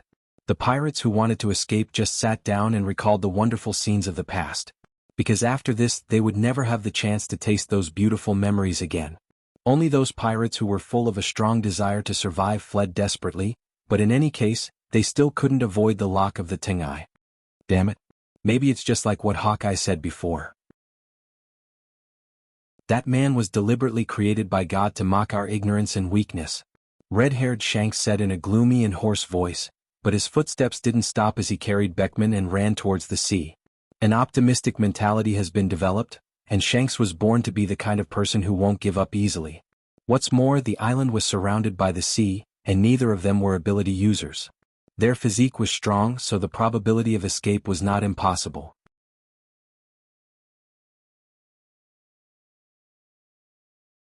Chapter 559. Beckman's face was full of surprise, and his mind was shaken. The image reflected in his eyeball was replaced by the slowly falling meteorite, and he was extremely speechless. The meteorites that appeared out of nowhere were like small mud balls that one could pinch with one's hand. There were as many as one wanted, and there was no end to them. The endless meteorites filled the sky, and the surrounding sea was dark. The pirates who were fleeing in all directions were stunned as they looked up at the meteorites in the sky. They thought that they were going to heaven, but they once again fell into hell, and the hope in their hearts instantly disappeared. There was no need to deliberately lock onto the target. It was just an indiscriminate attack, and it was useless to retreat to the end of the world. The island that couldn't withstand the attack of the second meteorite would inevitably explode, and the resulting waves would be enough to swallow everything in the world. Let's kill that meteorite together. Some pirates who were unwilling to leave the world used all kinds of abilities to bombard the meteorite falling from the sky. All kinds of ability users used all their strength to try to slow down the meteorite's falling speed, but the effect was minimal. The surface of the meteorite only splashed dust, and the dust that peeled off was negligible. It couldn't shake him at all. The second meteorite continued to fall slowly, covering the sky. The area covered by the black shadow was silent, and it was dead silent. All in all, no matter how they escaped, it was useless. The falling meteorite oppressed everyone's nerves, and even some pirates who couldn't withstand the pressure fell to the ground, foaming at the mouth and fainting, slowly waiting for death. This was 10 times more uncomfortable than directly killing them with a sword. Red Hair Shanks, F***K your ancestors, aren't they known as the Yonko, that ruled the world? Come out and show your peerless side. Bullshit, Yonko. They are all just fence-sitters. Idiot, stop dreaming. That Red Hair Shanks is just a villain who ran away when he saw the situation wasn't good. Do you really think that he will jump out like a savior to save the world? This is just a fairy tale. There's no rush in dreaming when you die. In the face of such a desperate situation, the pirates who couldn't bear it finally exposed their ugly nature and began to complain about the initiator, Red Hair Shanks. They didn't care about the situation and began to express their condolences to Red Hair Shanks and his family. For a moment he made a fool of himself. Since he was going to die anyway, he might as well express his condolences to his family before he died. That way he could barely take advantage of them verbally. The rude pirates naturally had no scruples when they scolded people, and their merciless abuse was hard to listen to. These bastards. Red-haired Shanks twitched his mouth and his face turned green. He was so depressed that he wanted to vomit blood. With a high-level observation hockey, he inevitably heard the complaints of this group of fleas. He and Hawkeye didn't inform these grasshead kings. They all came from all over the world with the mentality of watching a play. They were the ones who were implicated and complained about him. They deserved to be smashed to death. Shanks, there's no need to worry. They're just trying to shift the fear in their hearts, Beckman comforted him. Red-haired Shanks had been implicated even when he was lying down. The mastermind behind the scenes is also dustless, and it has nothing to do with them. Unfortunately, seeing is believing, and they have nothing to say to refute it. The world will think that red-haired Shanks has done something outrageous, and then attract the revenge of God's meteorite. It's logical. His cold eyes spread out, taking in the dying island and the falling meteorite into his eyes. Red-haired Shanks, who turned his grief into motivation, dived into the bottom of the sea and fled frantically with all his strength. Dustless, who is far away in Mariehua, can't observe the scene of the destruction of the world, but the consequences of the various irresistible factors caused by the impact of 2 meteorites on the sea can be imagined. Fortunately, the island where red-haired Shanks and Hawkeye dueled is a deserted island, and most of the islands scattered around are dead islands with no people. It doesn't matter if they are swallowed and dismembered. No one will care. Every year, countless islands sink in the New World because of various factors. Beckman, that thick-skinned guy, didn't even apologize with his death. He killed his companions with his own hands and he's still alive. Wu Qin lamented, thumping his chest and stamping his feet. He felt that it wasn't worth it to lose those crew members. Princess Odoheim was speechless. Obviously, you used other people's hands to kill other people's crew, but you shamelessly put a black hat on someone else's head. She also suddenly realized that Dustless is not as terrifying as she imagined. At least he occasionally jokes, and there is indeed an essential difference between him and other Tenryubito. Jinbe has joined the 7 warlords of the sea, and the original condition was to pardon all the fishmen except Tiger. You want me to let Tiger go? Glancing at Princess Odoheim, Dustless immediately understood her intentions. Princess E.G. gently nodded when she heard this. She looked at Wu Qin from the corner of her eyes.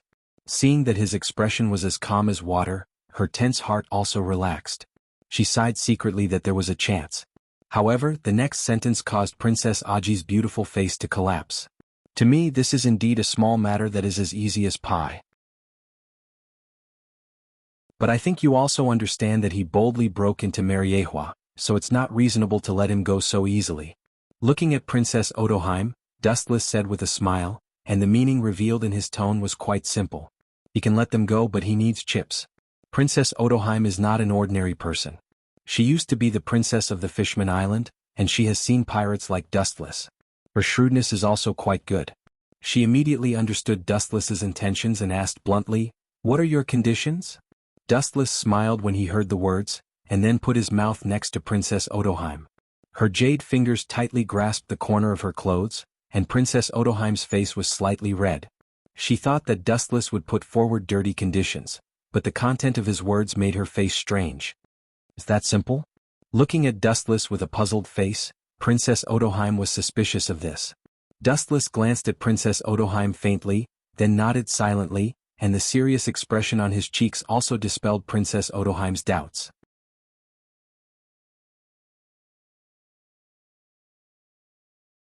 Chapter 560. Sakazuki was so tactful that he silently explained everything. Only Sengoku and Sengoku could make such a stubborn person like him change his mind. Only then would he not dare to act rashly. It's just a trivial matter. Even if he knows, Sengoku can't change the reality. Even if he is dissatisfied, he can only endure it. For the sake of Caesar and my invincibility, he won't do this kind of losing business. He raised his head and looked at the exquisitely decorated ceiling. It was dust-free and light.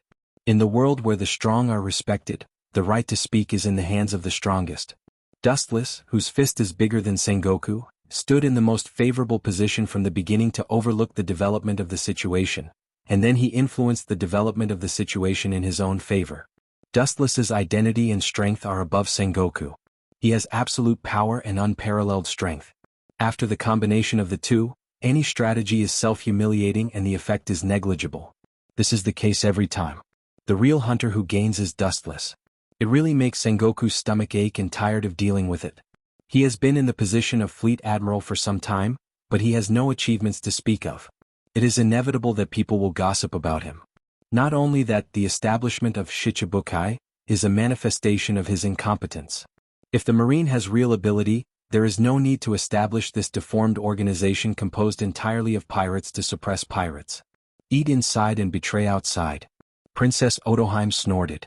As a Tenryubito of the world government, he secretly fought against the world conquest and the Marine.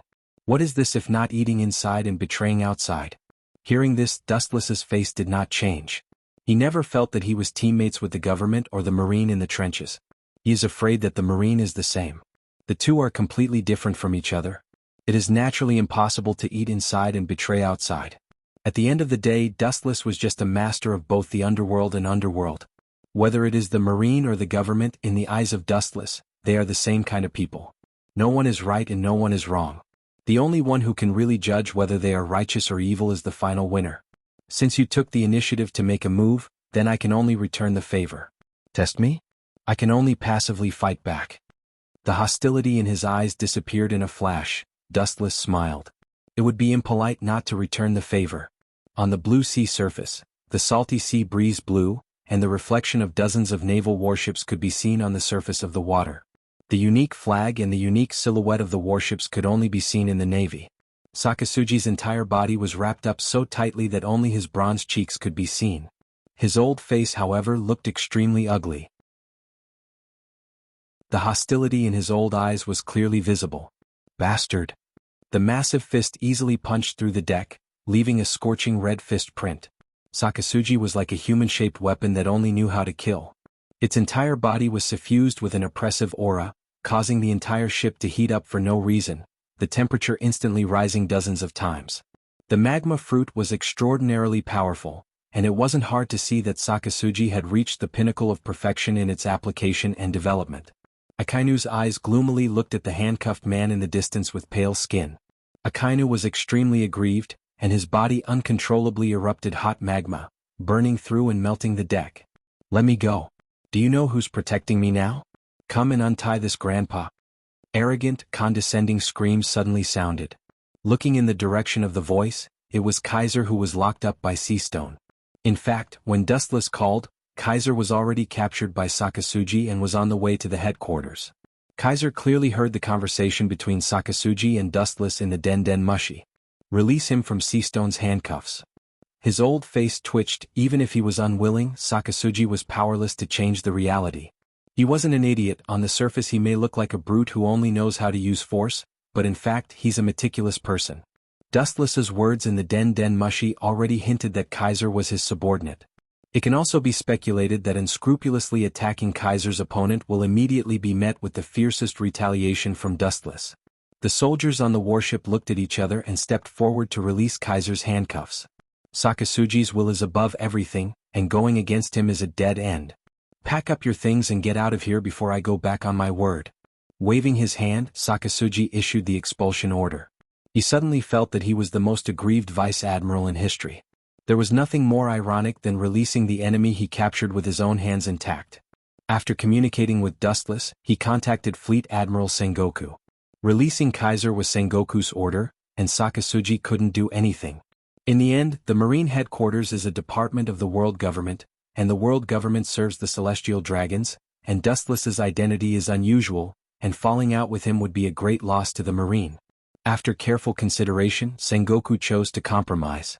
Caesar was just an unknown clown.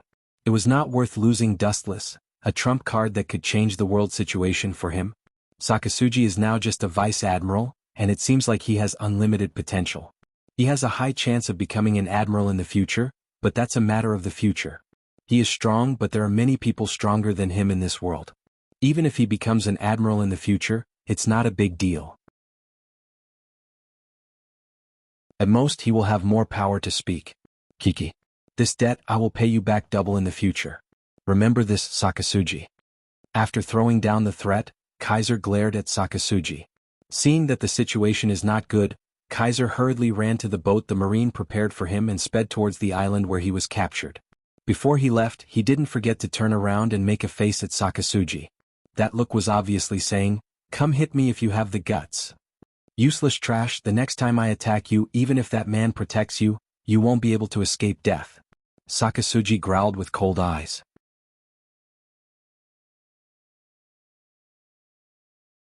Chapter 561. The crystal-clear ice sculpture turned into a 10-meter-tall ice wall, but as soon as it got close to Marmarin, Kuzan easily froze it with his frost ice fruits ability, turning it into a towering ice wall that blocked out the sunlight. The entire Marmarin was covered in a cold, dark shadow, and the sun was nowhere to be seen. Perhaps as long as Kazan's Akiji was late, Marin would be swallowed up and annihilated by this huge wave, and the people who could survive on the island would be few, and all the ability users would definitely fall. Oh, this is really terrible. They are going to destroy our marine. Is it possible that Whitebeard has personally come to our door? Borsellino, Kazuru, who was wearing a yellow striped suit, widened his eyes and tried his best to hide his calmness. But even so, from his slightly twitching lips, it was clear that Borsellino's heart was abnormally throbbing. When encountering seawater, the one who had the least ability to fight back was the devil fruit ability user. Yasukani no Magatama. His tall body turned into a beam of light that shot into the sky. Looking down at this huge ice wall, Borsellino's eyes shone with a cold light. A dazzling light condensed between his hands, covering an area so large that it made one's scalp go numb. Whoosh! After brewing for a while, the flashes that filled the sky finally came down in an instant. The destructive light waves played out a gorgeous scene. The iceberg that was as hard as steel collapsed in an instant. Countless holes appeared, densely packed and disorderly like a beehive. The warm sun shone through these holes. Boom! The towering iceberg gradually collapsed and was annihilated, until finally it turned into ice debris and shattered, and the warm sun once again enveloped the entire Marlindo. The Marines on the entire island took a deep breath of relief. At that moment, they thought that they had stepped into the legendary paradise. The younger generation will replace the older generation. These young people will have a bright future. In the Fleet Admiral's office, Fleet Admiral Sengoku nodded with relief. The current situation of the Marine is quite embarrassing. The Admirals, the Marine headquarters' most powerful force in the world, are now in a state of discontinuity. The original Admiral Z has retired, Garp refused to be promoted to an Admiral again and again, and the former Admiral Sengoku has been promoted to Fleet Admiral. Now they can only rely on the evil organization Shichibukai, and promise them the legitimacy of their existence while using them to suppress other pirates around the world. By the way, the tsunami just now seems to have nothing to do with Whitebeard. Boom! Garp's slightly doubtful voice hasn't fallen, and the entire Marlindo trembled again. The intensity of the tremors was more frequent than before, and the tremors were more clear. Even Sengoku and Garp's bodies were shaking rhythmically with this frequency. Ka. Marlindo's ground also had narrow cracks, which was affected by the source of the tremors. It continued to expand and extend, and it showed signs of swallowing the entire island. Boom boom boom boom. Raising his head, he saw a wave that was even larger than the one before. It was so terrifying that it almost covered the entire sky. The entire world was filled with despair and there was no sign of life at all. At the very least, in the eyes of Marlin's Marines, what was reflected was pure despair. Is it him? Sengoku's heart was in his throat, and it was extremely difficult for him to breathe. His eyes were gray and he was 100% sure that if the Marine headquarters was hit, it would definitely be uprooted. Garp's face was also blue, and his iron fist was clenched tightly. He looked at Sengoku, and the two did not hesitate to break out of the window and attack the fierce waves. Renkyaku. His powerful right leg swept forward and a huge silver ray of light whizzed out. The swift and awe-inspiring ray of light instantly split apart the monstrous waves. The power of the cold ray of light was beyond imagination. It contained some kind of mysterious power, and even the sea didn't dare to easily heal it. Boom! Fleet Admiral Sengoku's golden light shone brightly and turned into a terrible golden Buddha. He condensed a key shield in his palm and a powerful impact flew out. The boundless waves were torn apart by the two of them, but it was not enough to completely destroy it. They could only keep the Marine headquarters safe and sound. The fierce waves were suppressed by the joint efforts of the two. The tsunami passed by, and the cracks that were torn open were just enough to accommodate Marlin and Methreya. It's not Whitebeard. Looking at the monstrous waves passing behind him, Garp was cold, and at the same time, he could assert that it was not Whitebeard. A figure had appeared in his eyes. Indeed. Sengoku nodded with an ugly face. Whitebeard had no reason to attack the Marine headquarters. Thinking of the people he had recently offended, only Dustless could do the same. He's deliberately demonstrating, Garp. With a bitter face, Sengoku became a lot older in an instant. The roaring waves directly swallowed the island behind them and completely erased it from the world forever. Sengoku's eyes were filled with regret. His forehead and temples oozed a little cold sweat. Fortunately, Sakazuki did not act rashly. This is not a demonstration but a warning. If there is a next time, the Marine headquarters will end up in the same way as those sunken islands. Garp said gloomily, his face was gloomy, and the clenched fist in his hand was relaxed. The reason why it was so easy to break the wave attack, there is no doubt that Dustless deliberately let him go. Otherwise, according to his strength, he could use some more shocking abilities to destroy and crush Marlindo. This is just a disguised warning, and it's also a naked slap to Sengoku's old face.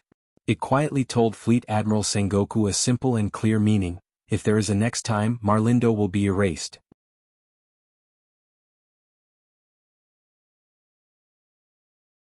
Chapter 562. His eyes narrowed and the light from his eyes was extremely sharp. The feeling of déjà vu is not a lie. His eyes finally fell on the young man in the black coat, and glanced at the pigeon on his shoulder. Dustless's eyes flashed. It turns out to be them. No wonder I felt they were familiar. Wu Chen's face revealed an untraceable arc. He already knew the origin and identity of these people. The secret spy agency of the world government, CP9. However, this group of people was much younger than they were in the future. Dustless didn't recognize them at first glance. Seeing Lucci's strange dress and the pigeon on his shoulder, he suddenly recognized them. Frowning slightly, Dustless didn't remember interacting with these people. While Dustless was looking at the CP9, these young CP9 members also quietly peeked at Dustless, and then looked at the celestial dragons foaming at the mouth, and their faces were moved. They had long heard that Dustless was a different kind of celestial dragons, and today they saw it with their own eyes.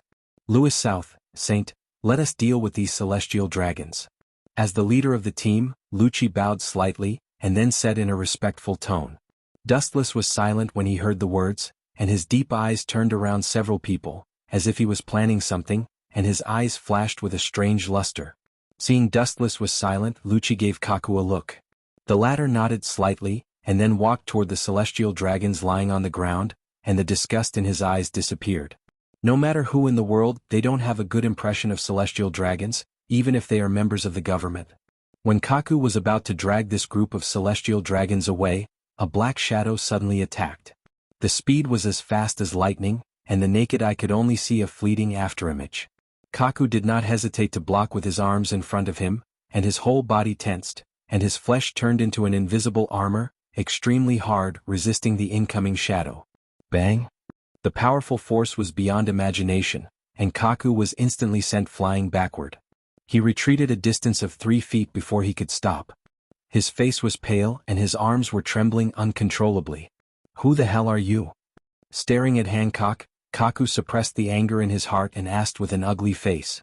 The strength of this young woman dressed as a maid was unexpectedly strong. The young master didn't agree to your conditions. Naturally, you can't take this person away. A cold voice came from Hancock's mouth. Hancock said expressionlessly. These CP9 are obviously trying to fish in troubled waters. Dustless remained silent from beginning to end. He neither agreed nor denied. Hancock, who had been with Dustless all the time, knew that Dustless was actually rejecting them. If you dare to attack again, it won't be so simple. Staring at Kaku, Hancock's silky eyes were replaced by coldness, and the warning and contempt in her tone were obvious. The strength of these CP9 is not enough. Rob Lucci and others' faces were gloomy, and their brows were wrinkled, and their fists were uncontrollably clenched. They have already lowered their posture, but they didn't expect Dustless to be so inhumane. Not only did he not give them any face, but he also took the opportunity to slap them in the face. Looking at Dustless's slightly smiling eyes, all the members of the CP9 loosened their fists at the same time. Putting aside the gap between their identities, Dustless's bottomless strength made them unable to compete with him. All of them together, even the little maid named Hancock may not be able to defeat him. And the felony of attacking a celestial dragon is enough for them to go to jail for a lifetime. You know what's good for you? Hancock glanced at the CP9 members, and then she stood back to Dustless. Dustless looked at them with interest and he nodded secretly. These people are young but their strength is really good. Perhaps they are not at the peak state like they will be in the future, but they are not far from it. You are the guests of the government, and this trivial matter will be handled by Hancock. His eyes swept over the CP9 members, Dustless smiled, and his eyes finally fell on Lucci, pointing to the fainted Tenryubito below. If you urgently need to recover them, just go out and wait. In the end, Wu Qin recovered his usual calm expression. His expression was full of indifference, and his cold tone didn't leave any room for retreat. Then he closed his eyes and completely ignored these people. The CP9 members suddenly stiffened, and their eyes were faintly burning. Recover? What do you think we are doing? We are the secret spies of the world government, not the waste recovery manager of the garbage station. The corners of their mouths twitched violently, and the CP9 members almost vomited blood. Dustless's eyes were like looking at a mouse, which made them speechless and tangled. Their lungs were burning with fire but they couldn't vent it.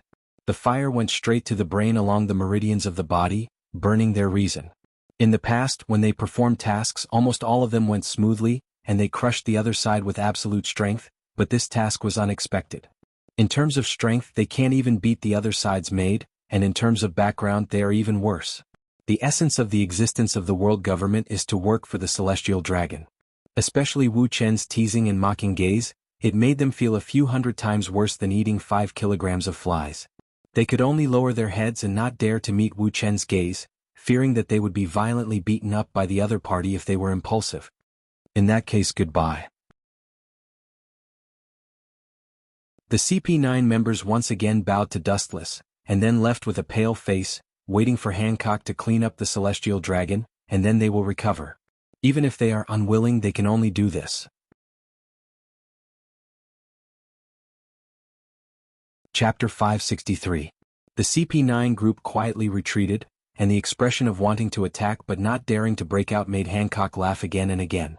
The World Government Spy Agency directly under Dustless was like a clown in front of him, and they couldn't raise their heads at all. They had no dignity and could only escape. Seeing that the CP9 group completely disappeared, Hancock ran out to find bodyguards to drag the group of Tenryubito out. Although the bodyguards were full of fear, throwing Tenryubito into the garbage dump was not a small crime. Because of Dustless's terrifying power, they still chose to do it. At least the Tenryubito will find trouble in the future. Disobeying Dustless now may result in blood splashing on the spot. In the dark, Dustless's face gradually converged and turned into monotonous ridicule. His deep black eyes were full of wisdom, and he had already guessed why the CP9 suddenly visited.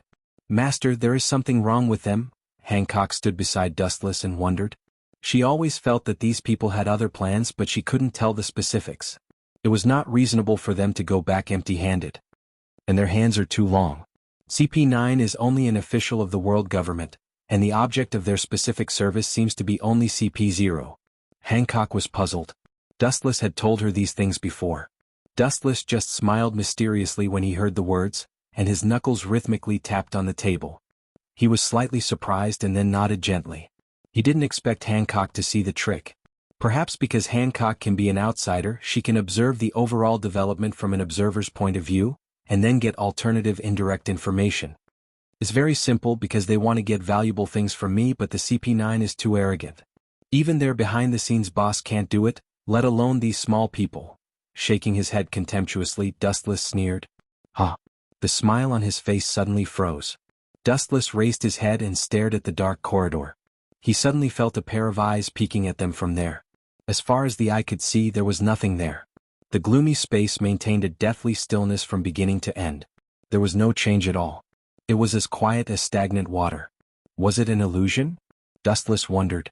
His perception rarely made mistakes, and his accuracy had even reached the level of 100%. Damn stupid cow, do you think you can close the gap between us with the devil fruit? Naive and ignorant. Wu Chen sneered inwardly with a sneer on his face. He suddenly remembered a member of the CP9 named Blueno. He is a paramecia door fruit user. His ability is that any object he touches will turn into a door and can be opened. He can open the door through air and then achieve incredible space jumping ability. In short, it could barely be considered a heaven-defying ability.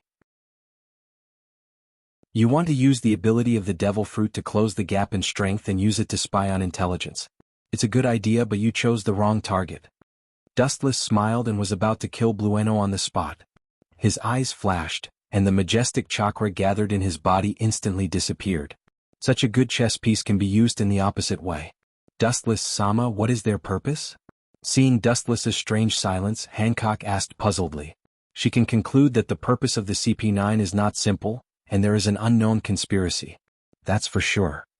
Hearing this, Dustless rubbed his throat and deliberately raised his voice, saying, the purpose of this group of people is very simple. It's estimated that they are here to spy on the design of Pluton. A few idiots want to take the design from me.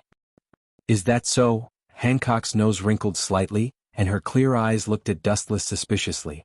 In the blink of an eye, Dustless gave her a kind of earth-shaking change as if he was a different person. Of course, there is more than one design of Pluton in this world. The original Pluton was designed and built by Water 7, so they should have a backup design in their hands. Wu Chen explained with certainty. His resolute tone was convincing. The original founders of Pluto were the craftsmen of Water 7, so it was understandable that such a confidential design was left behind. But that's the case. Hancock's eyes flashed as if she just woke up from a dream. Since Water 7 was the base for the creation of Pluton, it's reasonable to leave behind the design of Pluton. Dustless chatted casually for a while, and the words fell into Blueno's hands word for word. What kind of joke is this? That's the design of Pluto. How could it be so easy to get the source of the information? I heard from the other 5 that Louis South's strength has already reached the peak of perfection. If it's so easy to get the information, what's the difference between him and those newbies? In the dark promenade, CP9 member Kaku was the first to question loudly. Perhaps there is indeed information about Pluton in Water 7, but it's ridiculous that it's so easy to spy on the source of the information. Although Blueno's fruit ability is really amazing, it can't dispel his doubts. A group of CP9 members were hesitant. Although Blueno used this ability to spy on a lot of confidential information, this time his opponent was Dustless, who was feared by the Gorosei, 5 Elder Stars. They always felt that it was too childish. Why is it impossible? That man sneered at us before and didn't look at us seriously. People make mistakes and horses stumble. It's normal for me to spy on him when he's full of success. Blueno's face turned red as he saw his teammates looking at him suspiciously. Let's report to the 5 elders. Lucci, who has been silent from the beginning, said conservatively. He always felt that this is a trap. Even if he knows it's a trap, he must go in. Chapter 564. Early the next morning, the morning wind was mighty and there were no clouds in the sky. Princess Odoheim was ordered by Dustless to return to the Fishman Island early. This was also the result of her pleading. Of course, it was also her last trip to the Fishman Island. In addition, she also had a special task given to her by Dustless. The Fishman Island had long been regarded as a forbidden place by Wuchen. Whitebeard had unscrupulously occupied the island. How could Wuchen just watch the duck that was about to reach his mouth disappear without a trace? Especially that old guy had a close relationship with the former pirate king Joel D. Roger. There was a great possibility that he would get the news of the ancient weapon Poseidon from Roger. Whitebeard's ambition has to be guarded against. Although the surface and Akagami, red hair, are righteous people, it is undeniable that he is a big pirate king as cunning as a rabbit. Roger and Shiki of the 3 legendary pirates have already fallen, and now only Whitebeard is performing. Dustless, Sama, Whitebeard's fleet only has a small number of personnel stationed on the Fishman Island, which does not constitute a substantial threat. The people of the Whitebeard pirates are also quite educated, at least they didn't do such things as robbing. White Zetsu explained, and his words showed admiration for Whitebeard. He is afraid that only the Whitebeard pirates can restrain the inferior pirates to such an obedient level. Hearing that Whitebeard is not on the Fishman Island, Dustless's heart relaxed. At least he doesn't have the idea of the ancient weapon Poseidon. What about the traces of the CP9 brats yesterday? They should have gone to report to Gorosei, 5 Elder Stars. Wearing pajamas, sitting leisurely on the sofa, Dustless asked calmly. Brats? Hearing this, White Zetsu was stunned at first, and then understood that Dustless was talking about the CP9. He said, they didn't. They seemed to have gathered to discuss it yesterday, but they didn't say anything after discussing it all night. It is estimated that they went to Gorosei, 5 Elder Stars, or Commander Kong to make a choice. White Zetsu said truthfully, although he didn't know why he cared about a few minions, he still collected information seriously. This kind of thing is beyond the scope of what the CP9 can do. It can only be solved by finding a higher-level person. Commander Kong and Gorosei are the best candidates. That doesn't matter. It's the same no matter who knows about the 5 Honored Stars or Commander Kong. Moreover, if I'm not wrong, the results of their actions should be the same. Dustless smiled calmly. He had already guessed the decision of the 5 Honored Stars. On the avenue of Mariehua, all the members of the CP9 looked very unnatural. It's not that they suspected Blueno. They trained together when they were children and they were already honest with each other. They would never be bored enough to suspect that he was a traitor. Even if Bruno's explanation was reasonable in their eyes, it was extremely far-fetched. Even if some people were really careless, what they said casually was not something they could pry into. Humph, since you doubt me, let the 5 great elders decide. Bruno was too lazy to waste his breath and simply kicked the ball to the 5 great elders.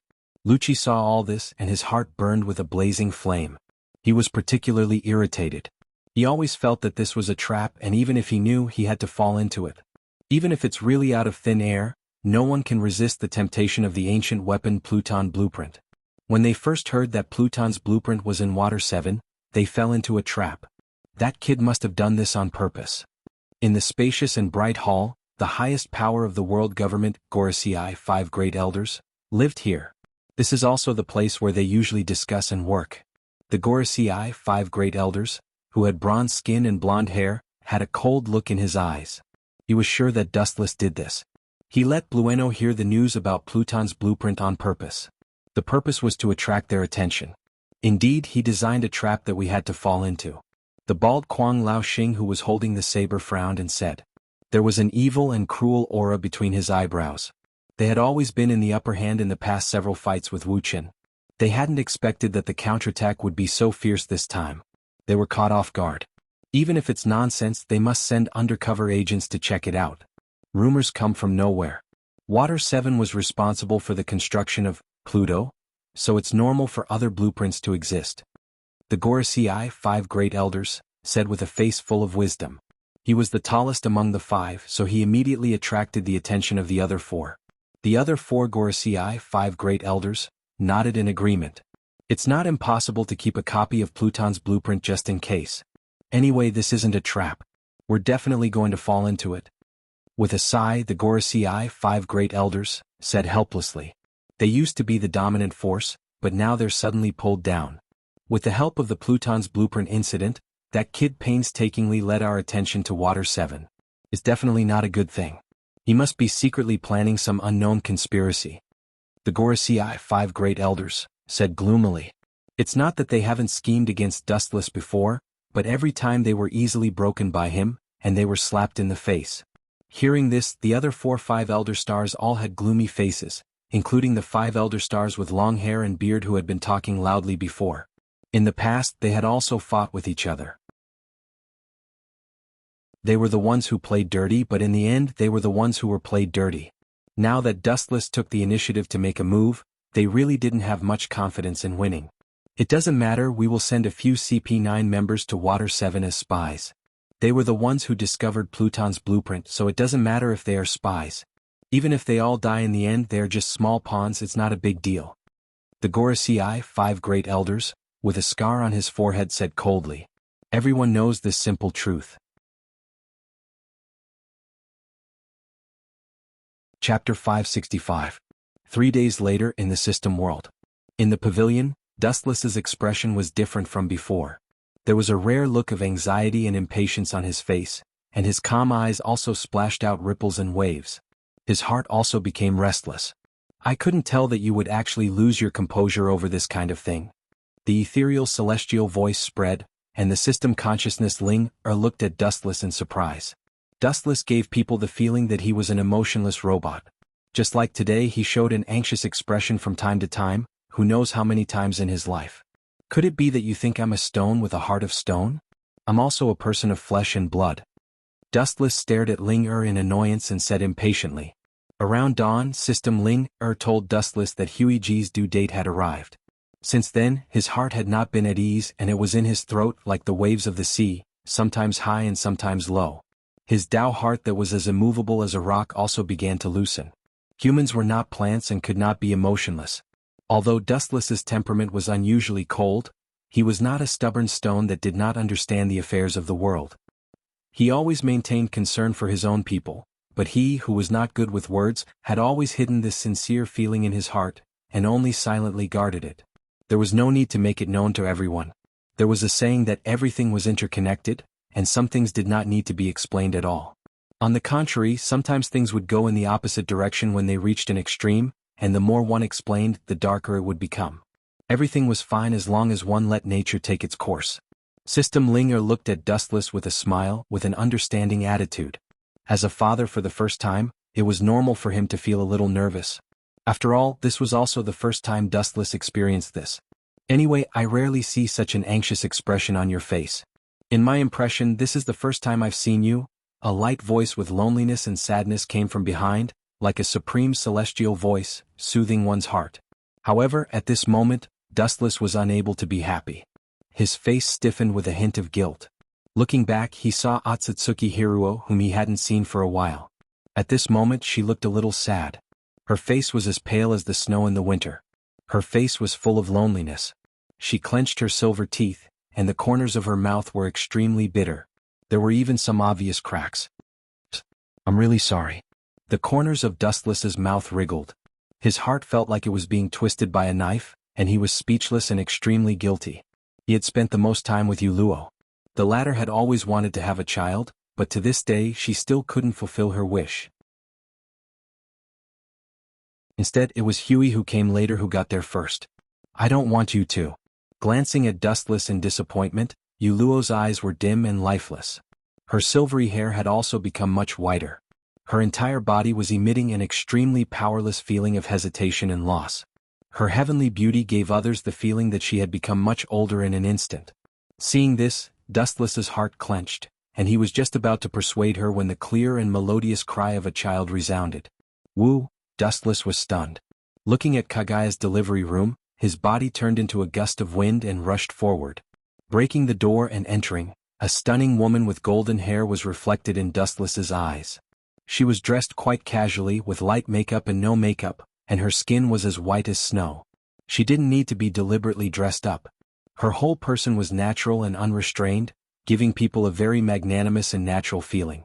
Looking around, it was Tsunade with golden hair. As a medical ninja, she knew much more than Dustless, and the task of delivering the baby inevitably fell on her. At this moment, Tsunade was holding a little doll carved out of jade in her hand. Its black eyes were moving nimbly, and its delicate skin was as white as snow. It was no different from Kagaya, and there were two cute horns on its head. Staring blankly at the tender child in Tsunade's arms, Dustless spontaneously felt a sense of blood connection, and an inexplicable special force connected him and the baby in swaddling clothes. Yaya, it seemed that it also felt a sense of intimacy with Dustless, and the tender baby waved at Dustless with its fangs and claws. Its dark eyes were sparkling with tears, and it was anxious to get out of Tsunade's arms. It looked like it was about to cry, and it evoked the sympathy and pity that had disappeared for countless years in Dustless's heart. "Heartless little brat, wasting so much of my energy. You forgot about the midwife when you saw your father." Tsunade rolled her eyes and angrily handed the baby in her arms to Dustless. She put her hands on her hips and shouted, "This heartless little girl is as heartless as you. No wonder you are father and daughter. You don't know how to express your gratitude to me. After all, I was the one who delivered the baby. Even if there is no credit, there should be hard work." Tsunade complained with dissatisfaction. This little girl was too much. She cried and made a fuss in her arms, but when she was in Dustless's hands, she immediately smiled. Seeing that Dustless and the baby in his arms were so close, Tsunade's calm eyes were filled with jealousy. Then she walked to Dustless's side, and her slender fingers gently pinched the little girl's little face and teased, "Is it a girl?" Remembering what Tsunade said before, he subconsciously looked down at the lower body. Sure enough, as Tsunade said, the future will definitely be a beautiful young lady. Quietly looking at the little girl's dark pupils, Dustless was confused. He felt that this day came unexpectedly, and he didn't even do the most basic preparation. When he was daydreaming, he suddenly felt a wet face, and his empty thoughts suddenly came back to him. Paji. In the twinkling of an eye, Wu Chen's face was left with the little girl's mouth mark, which was full of water stains. Wu Chen didn't know whether to laugh or cry. In his life, it was the first time that his face was attacked by others. This little girl is very clever. Tsunade's eyes widened, and her watery eyes looked at the little girl in surprise. For a moment, she caught a cunning look that didn't belong to her age from those black eyes. "Nonsense, don't you know whose flesh and blood you are?" Hearing this, Dustless's face was full of pride, and his high tone was filled with endless pride. "This little girl can be seen from her eyes that she is a clever little girl. It's my fault that my genes are too strong, and so is my daughter."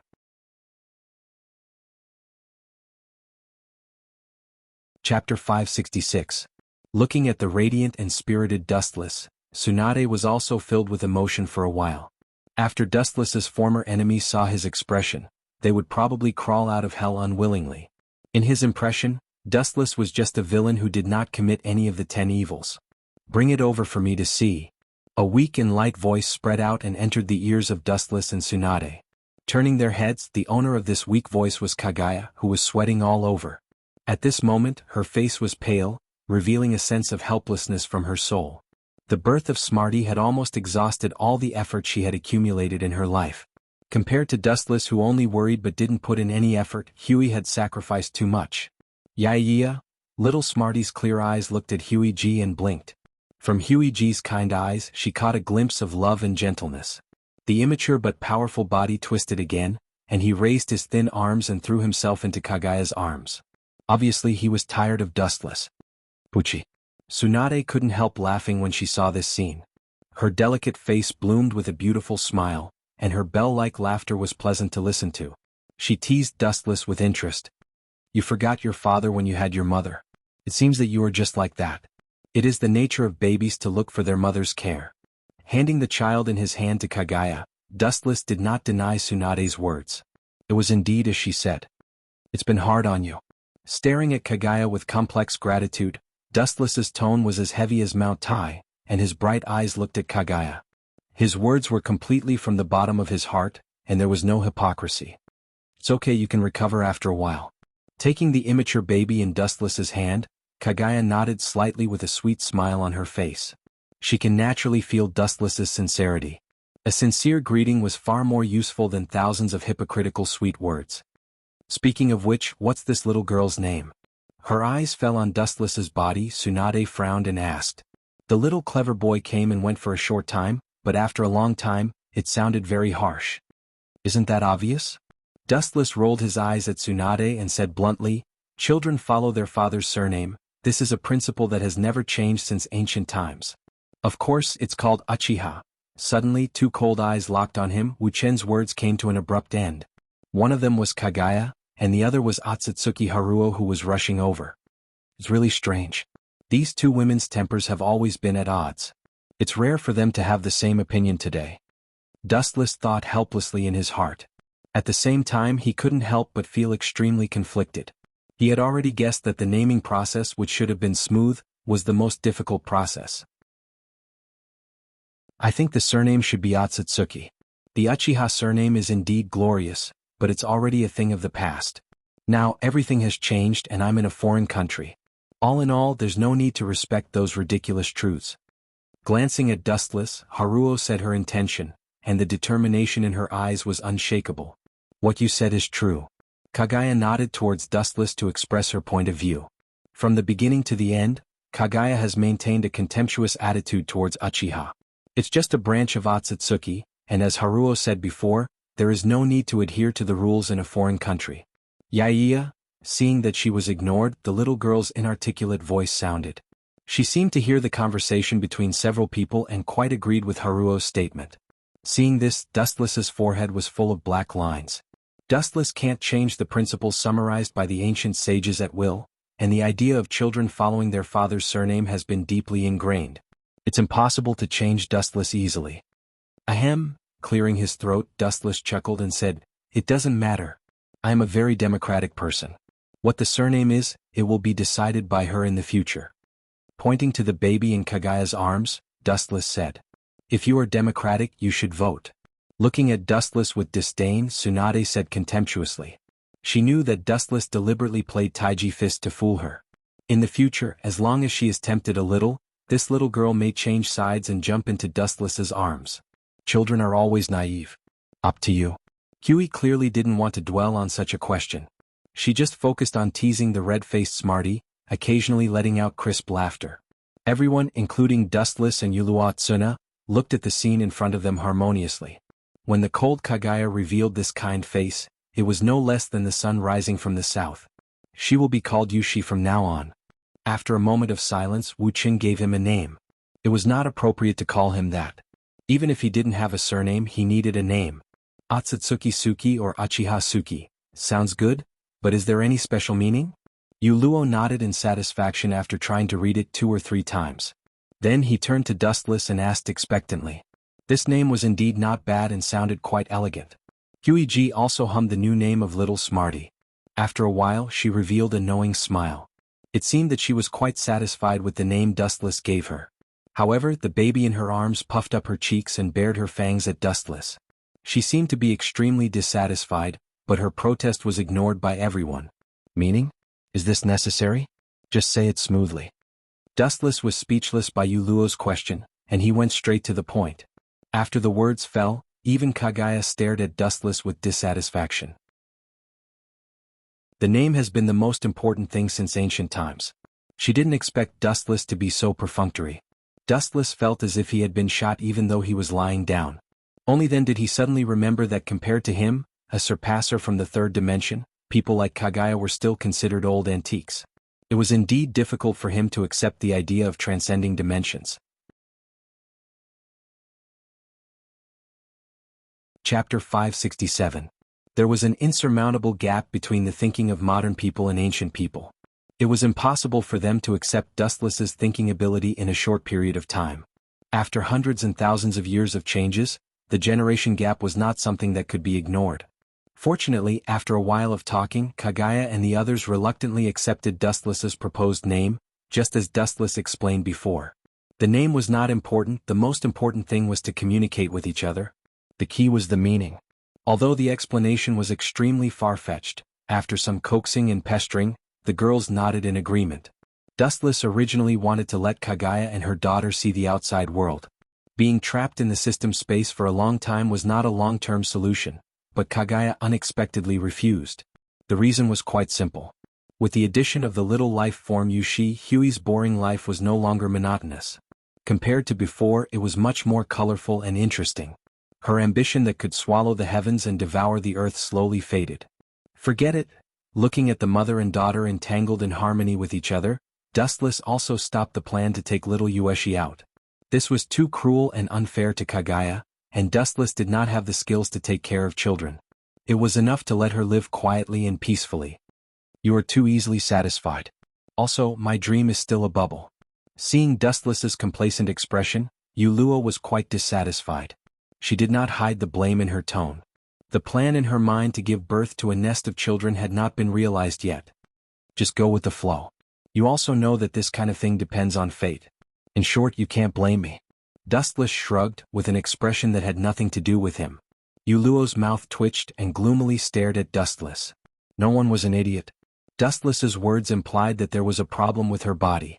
She wanted to refute, but there was no way to refute. Dustless and Kaguya hit the mark, and countless times with her, there was no movement at all. This had already quietly explained everything. This is an illness. It has to be treated.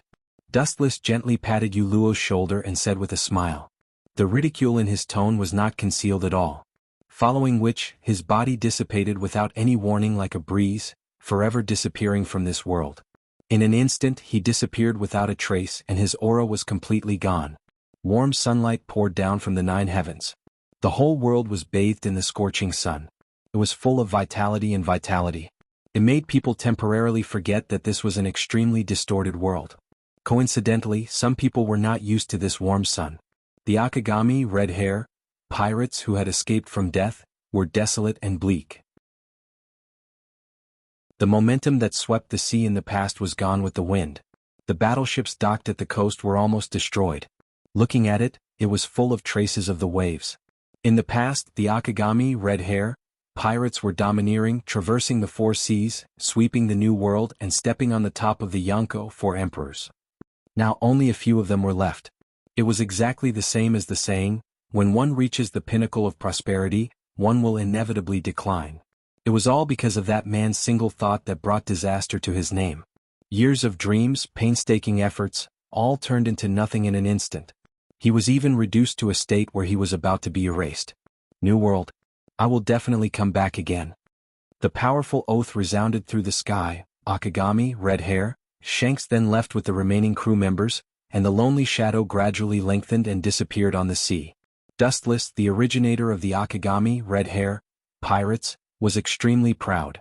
People were in high spirits when they were happy, and sometimes he would show a knowing smile. This made Hancock think that the sun had emerged from the bottom of the sea. On the balcony, Dustless was lying on the couch. The birth of Little Moon she really made him in a good mood, and his mouth was humming a song involuntarily. He didn't even notice the sudden appearance of a figure. This time there may be a chance. Doflamingo's eyes squinted and he peeped at Dustless's expression without a trace. There was a smile on his face and he was still a wanted pirate. Although the position of Shichibukai was still a step away, it was only a short distance away. Dustless didn't help him add fuel to the fire, and it would be difficult for him to get to the top. In the near future, I will help you get the position of Shichibukai as soon as possible. We must seize the throne of King Dressrosa as soon as possible and drag the original Liku royal family down from the altar.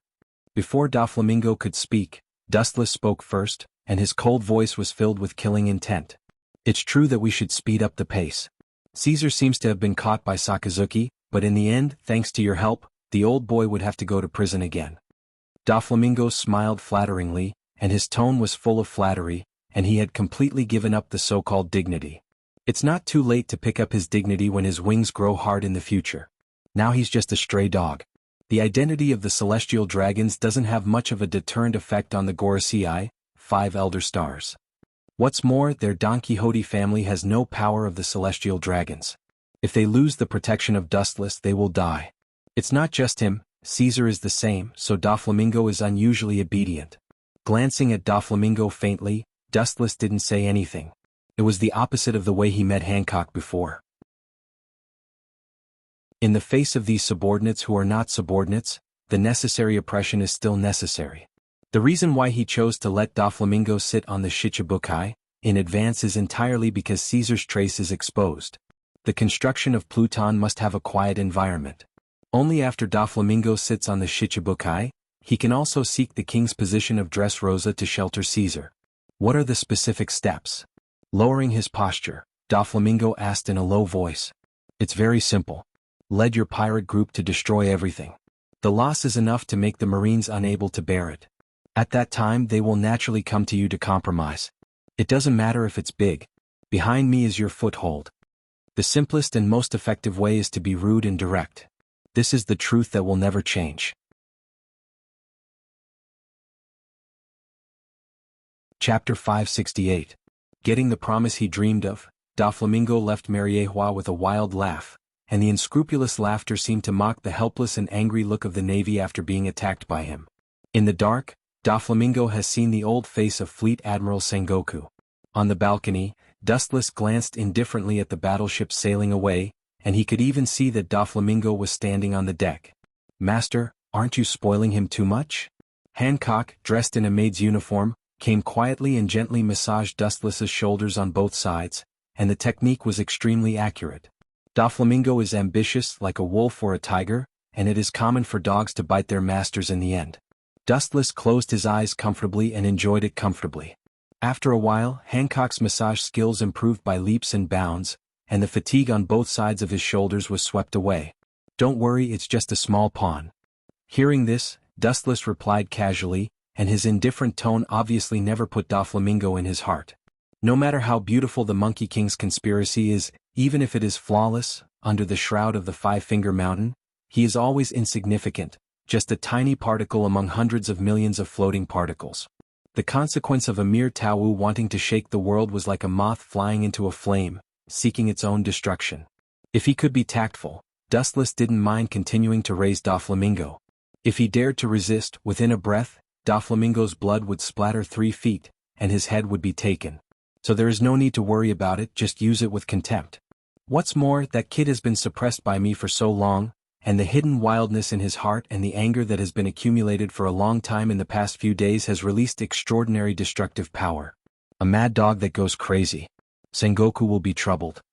Taking the crystal glass handed by Hancock, shaking the red liquid in it, Dustless then drank it, and the red residue left on the corner of his mouth combined with his gloomy face was particularly strange.